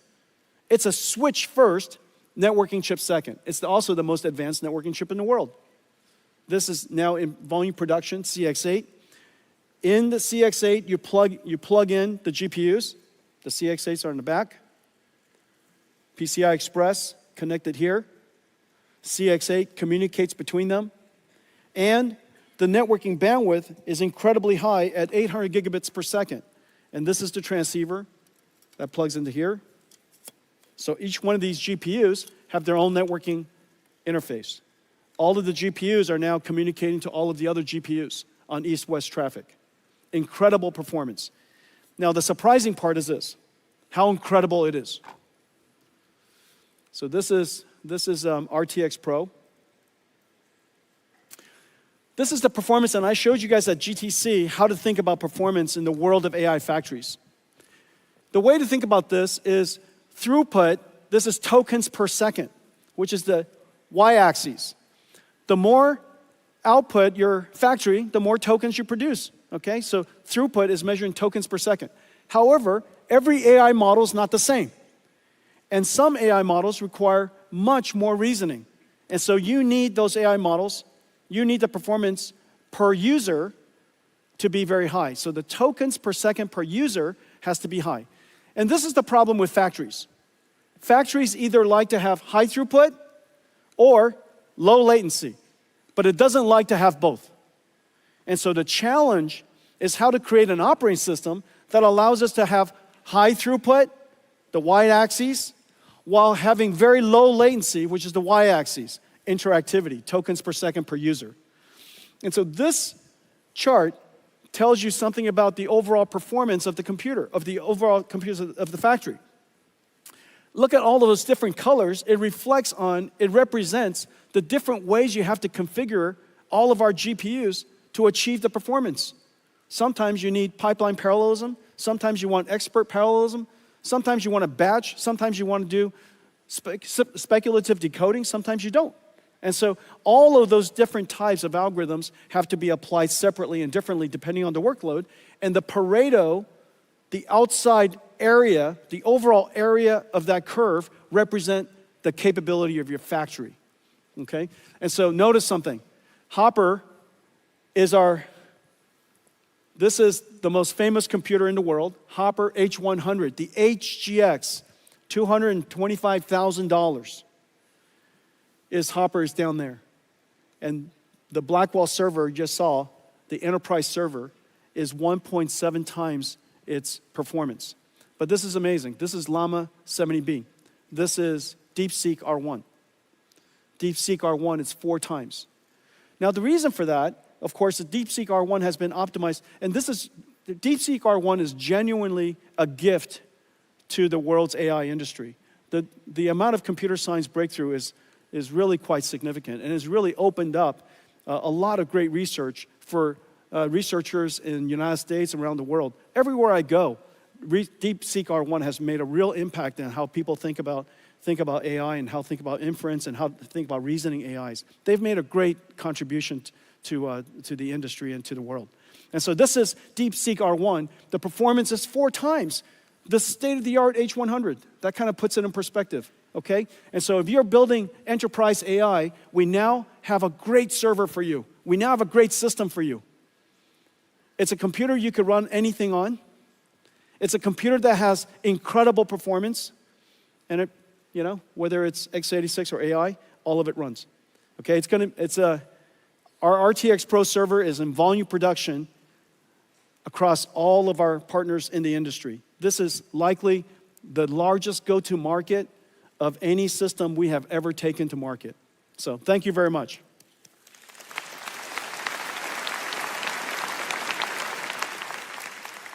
The compute platform is different. The storage platform is different. And the reason for that is because humans query structured databases like SQL.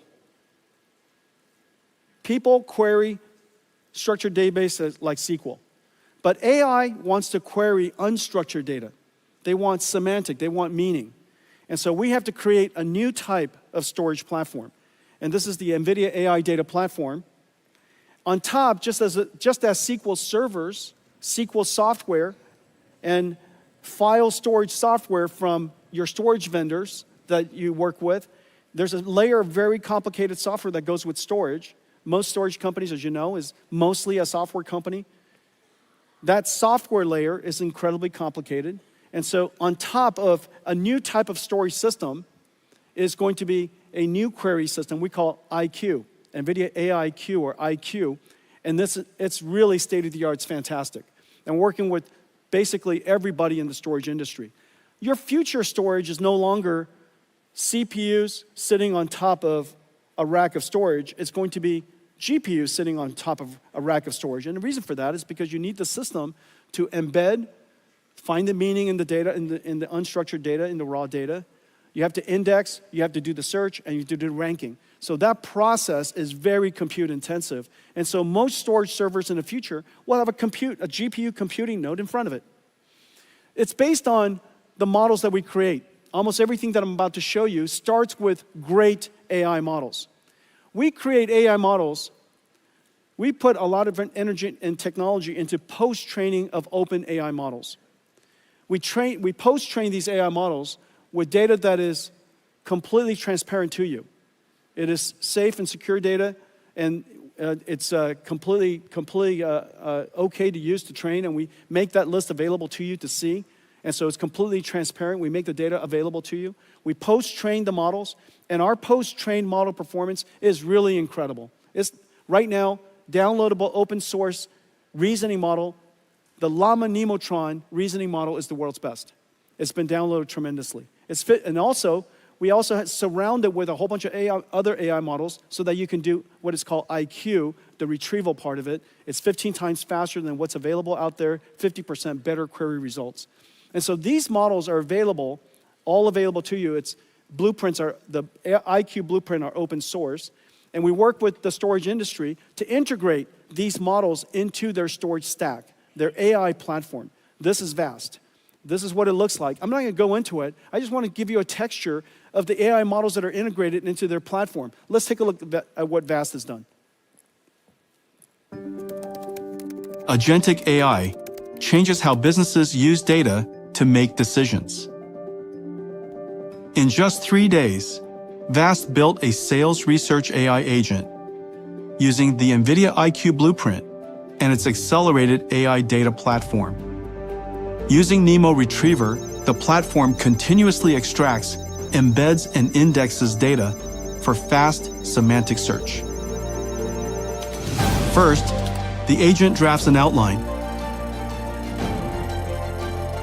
then taps into CRM systems, multimodal knowledge bases, and internal tools. Finally, it uses Llama Nemotron to turn that outline into a step-by-step sales plan. Sales planning that took days now starts with an AI prompt and ends with a plan in minutes. With Vast's accelerated AI data platform, organizations can create specialized agents for every employee.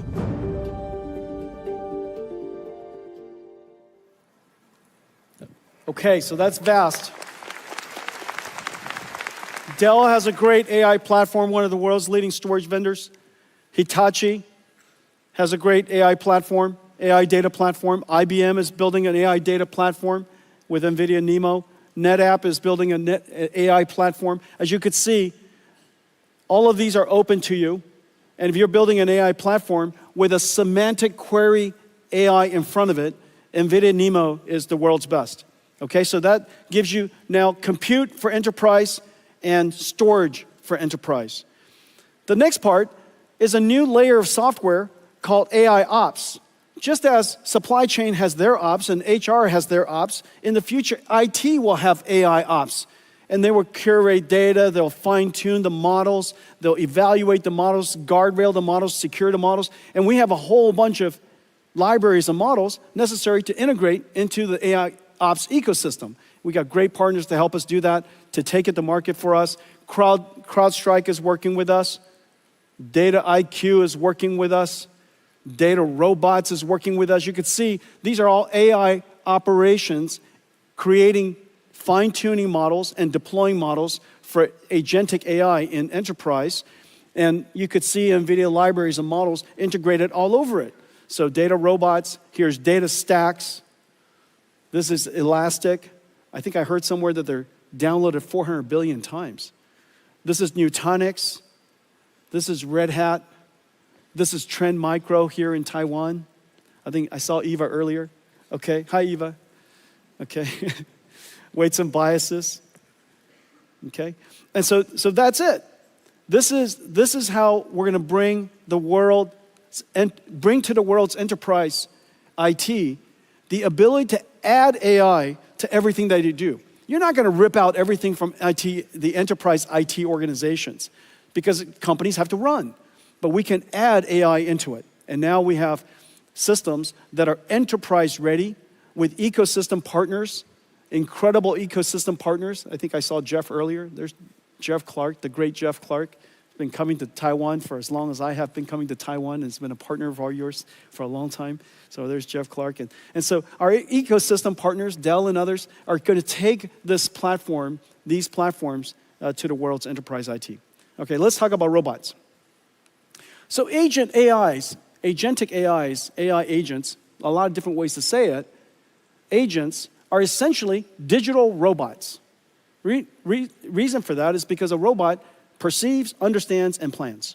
And that's essentially what agents do. But we would like to build also physical robots. And these physical robots, first, it starts with the ability to learn to be a robot. The ability to learn to be a robot can't be done in the physical world productively. You have to create a virtual world where the robot can learn how to be a good robot. That virtual world has to obey the laws of physics. Most physics engines don't have the ability to, with fidelity, deal with rigid and soft body simulation. And so we partner with DeepMind, Google DeepMind, and Disney Research to build Newton, the world's most advanced physics engine. It's going to be open sourced in July. It's incredible what it can do. It's completely GPU accelerated. It's differentiable, so you could learn from experience. It is incredibly high fidelity. It's super real time. And so we could use that Newton engine, and it's integrated into Mujoko. It's integrated into NVIDIA's Isaac Sim. So irrespective of the simulation environment and framework you use. And so with that, we can bring these robots to life.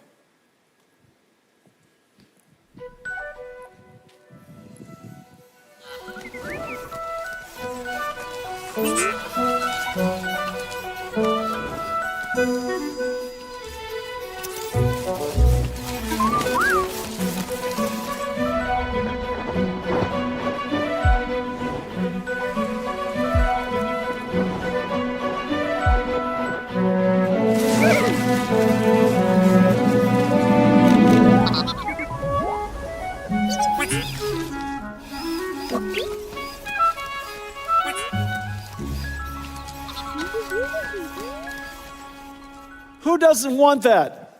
I want that. Can you imagine one of those little ones or a few of them running around the house, chasing your dogs, driving them crazy? And so, did you see what was happening? It wasn't an animation, it was a simulation. And he was slipping and sliding in the sand, in the dirt. All of it was simulated. The software of the robot is running in the simulation. And so it wasn't animated, it was simulated. And so in the future, we'll take the AI models that we train and we put it into that robot in simulation and let it learn how to be a great robot. Well, we're working on several things to help the robotics industry. Now, you know that we've been working in autonomous systems for some time. Our self-driving car basically has 3 systems. There's the system for creating the AI model, and that's GB200, GB300. It's going to be used for that, training the AI model. Then you have Omniverse for simulating the AI model. And then when you're done with that AI model, you put that model, the AI, into the self-driving car. Okay, this year we're deploying Mercedes around the world, our self-driving car stack, end-to-end stack. But we create all of this, and the way we go to market is exactly the same that we work everywhere else. We create the entire stack, we open the entire stack, and for our partners, they use whatever they want to use. They could use our computer and not our library. They could use our computer, our library, and also our runtime. However much you would like to use, it's up to you. Because there's a lot of different engineering teams and different engineering styles and different engineering capabilities. We want to make sure that we provide our technology in a way that makes it as easy as possible for everybody to integrate NVIDIA's technology. You know, like I said, I love it if you buy everything from me, but just please buy something from me. Okay. Very practical. And so we're doing exactly the same thing in robotic systems, just like cars. And so this is our Isaac GR00T platform. The simulation is exactly the same as Omniverse. The training system is the same. When you're done with the model, you put it inside this Isaac GR00T platform. And Isaac GR00T platform starts with a brand new computer called Jetson Thor.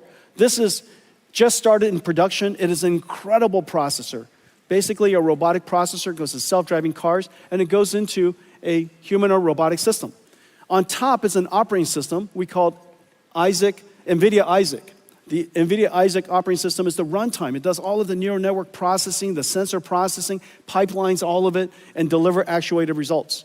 And then on top of it, pre-trained models that we created with an amazing robotics team that are pre-training these models.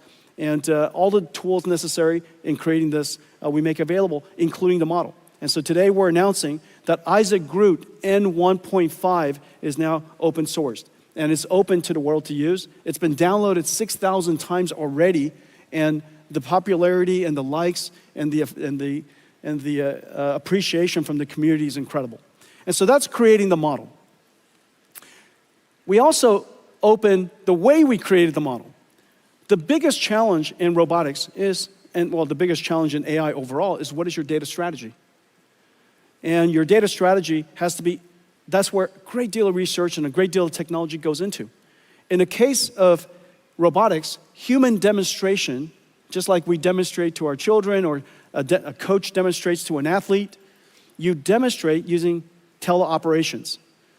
You demonstrate to the robot how to perform the task, and the robot can generalize from that demonstration, because AI can generalize and we have technology for generalization. You can generalize from that one demonstration other techniques, okay? And so what if you want to teach this robot a whole bunch of skills? How many different teleoperation people do you need? Well, it turns out to be a lot.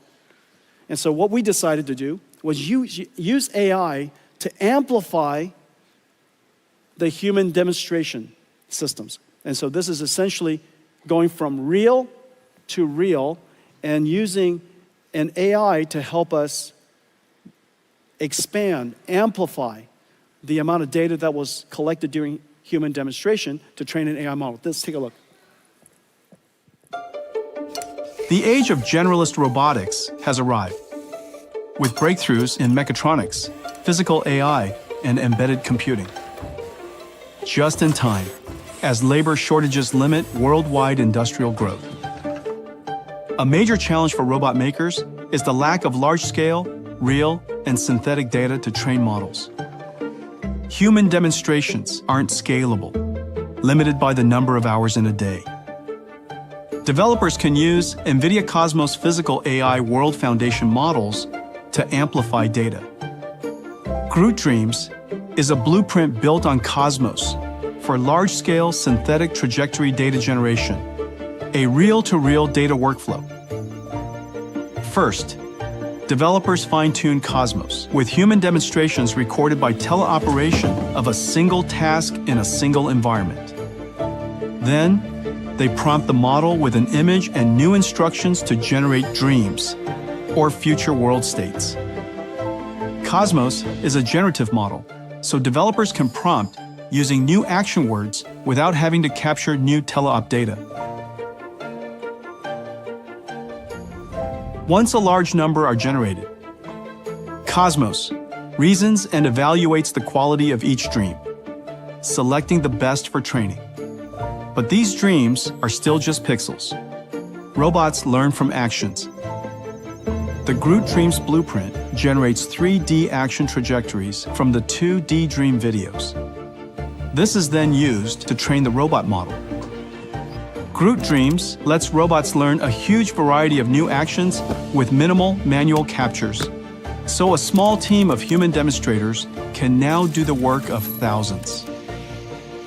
Groot Dreams brings developers another step closer to solving the robot data challenge.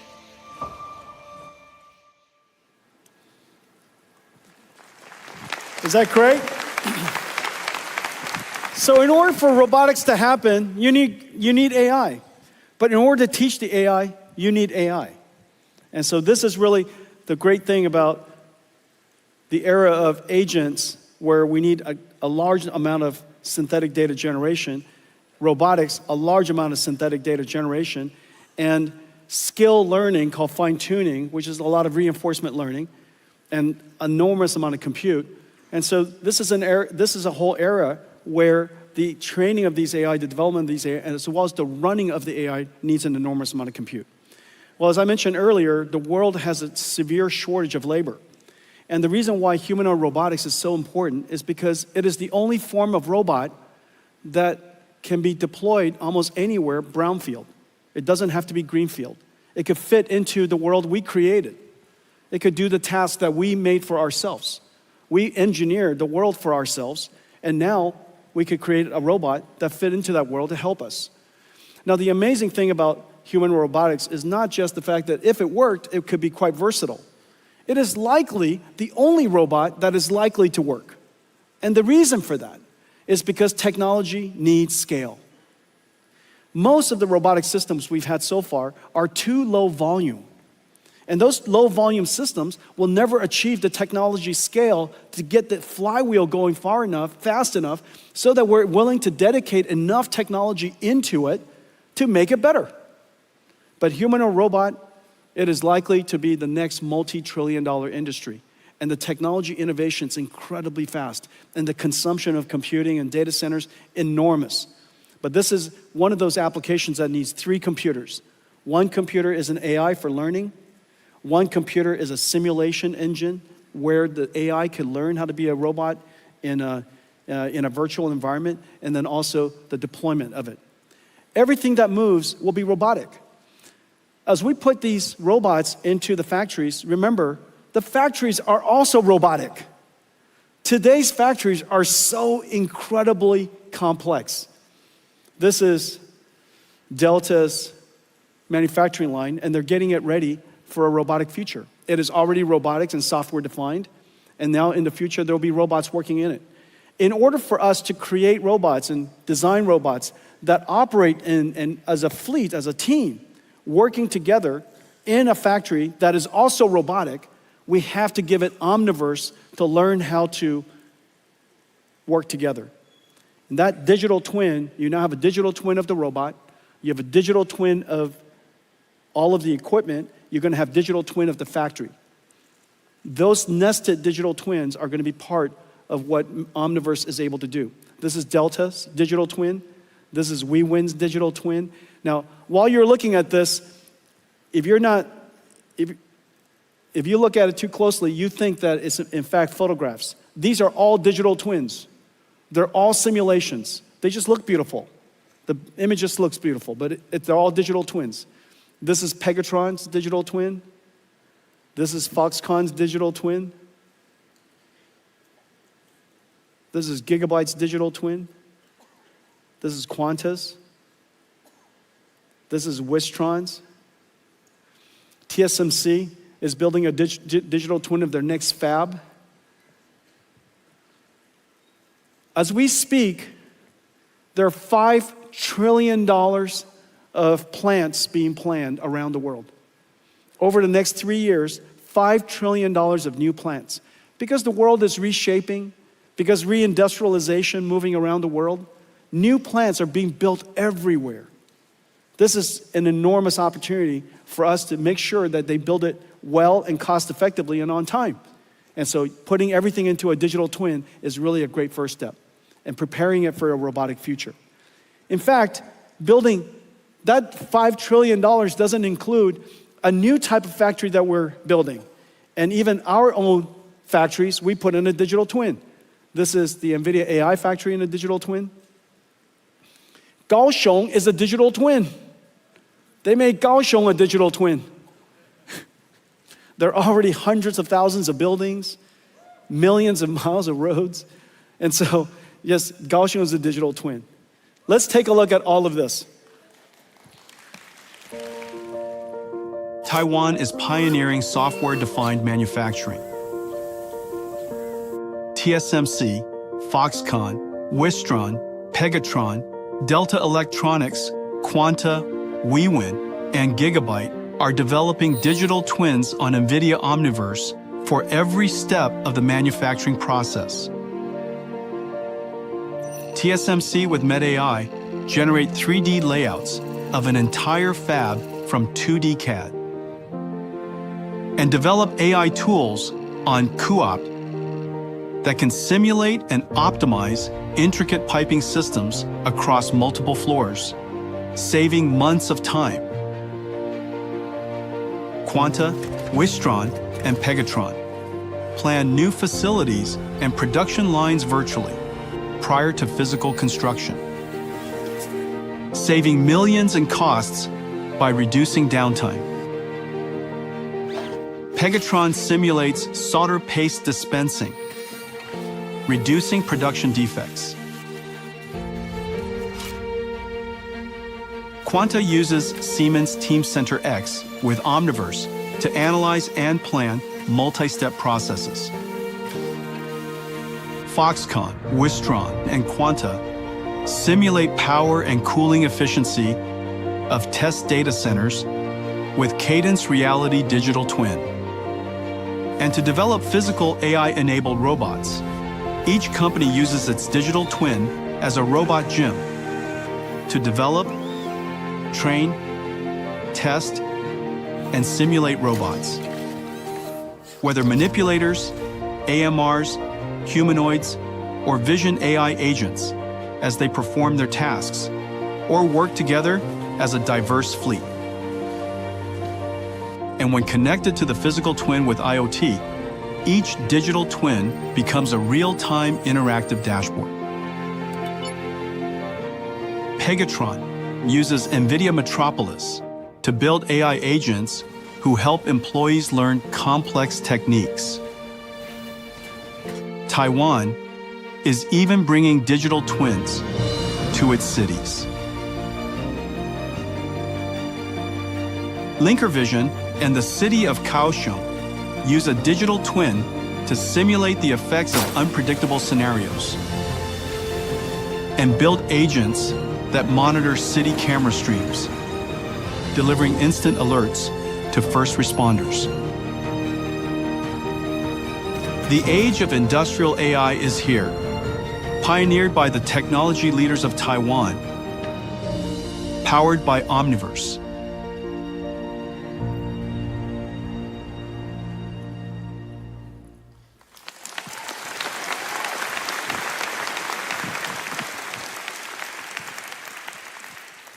My entire keynote is your work. It's so excellent. Well, it stands to reason that Taiwan, at the center of the most advanced industry, the epicenter where AI and robotics is going to come from, it stands to reason that this is an extraordinary opportunity for Taiwan. This is also the largest electronics manufacturing region in the world. And so it stands to reason that AI and robotics will transform everything that we do. And so it's really quite extraordinary that for one of the first times in history, that the work you do has revolutionized every industry, and now it's going to come back to revolutionize yours. At the beginning, I said that GeForce brought AI to the world, and then AI came back and transformed GeForce. You brought AI to the world. AI will now come back and transform everything that you do. It's been a great pleasure working with all of you. Thank you.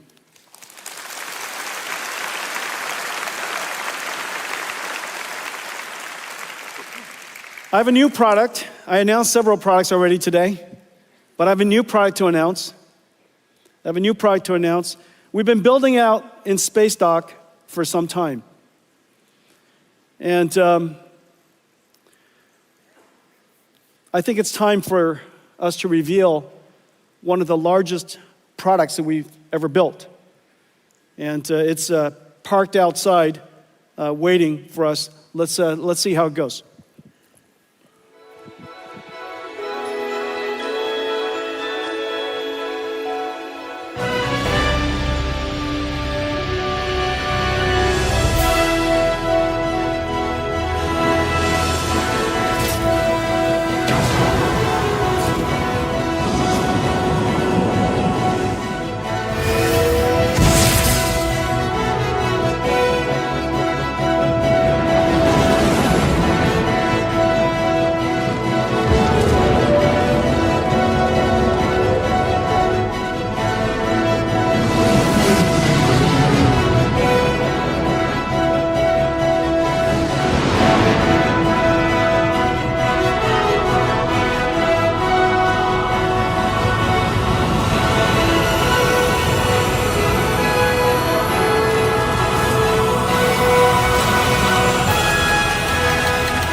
NVIDIA Constellation.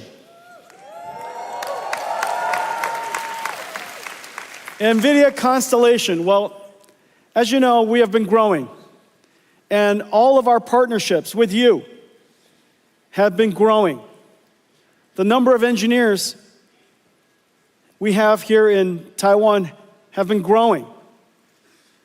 And so we are growing beyond the limits of our current office. And so I'm going to build them a brand new NVIDIA Taiwan office, and it's called NVIDIA Constellation.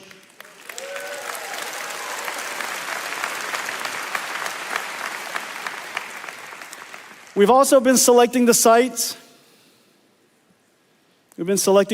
And all of the mayors and all the different cities have been very kind to us, and I think we got some nice deals. I'm not sure. It seems quite expensive. But prime real estate is prime real estate.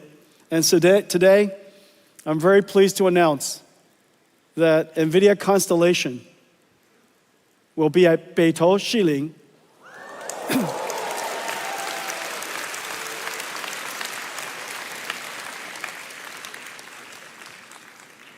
We have negotiated the transfer of the lease from the current owners of that lease. However, I understand that in order for the mayor to approve that lease, he wanted to know whether the people of Taipei approve of us building a large, beautiful NVIDIA constellation here? Do you?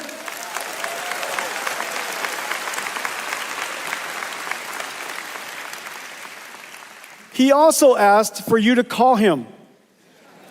And so I'm sure you know his numbers. Everybody call him right away. Tell him that you think it's a great idea. So this is going to be NVIDIA Constellation. We're going to build it. We're going to start building as soon as we can. We need the office space. NVIDIA Constellation, Beidou, Xiling. Very exciting. Okay.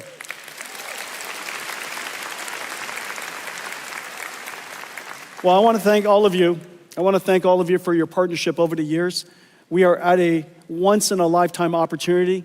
It is not an understatement to say that the opportunity ahead of us is extraordinary. For the very first time in all of our time together, not only are we creating the next generation of IT, we've done that several times. From PC to internet to cloud to mobile cloud, we've done that several times. But this time, not only are we creating the next generation of IT, we are in fact creating a whole new industry. This whole new industry is going to expose us to giant opportunities ahead. I look forward to partnering with all of you on building AI factories, agents for enterprises, robots, all of you amazing partners building the ecosystem with us around one architecture. And so I want to thank all of you for coming today. Have a great Computex, everybody. 大家谢谢. Thank you. Thank you for coming. Thank you.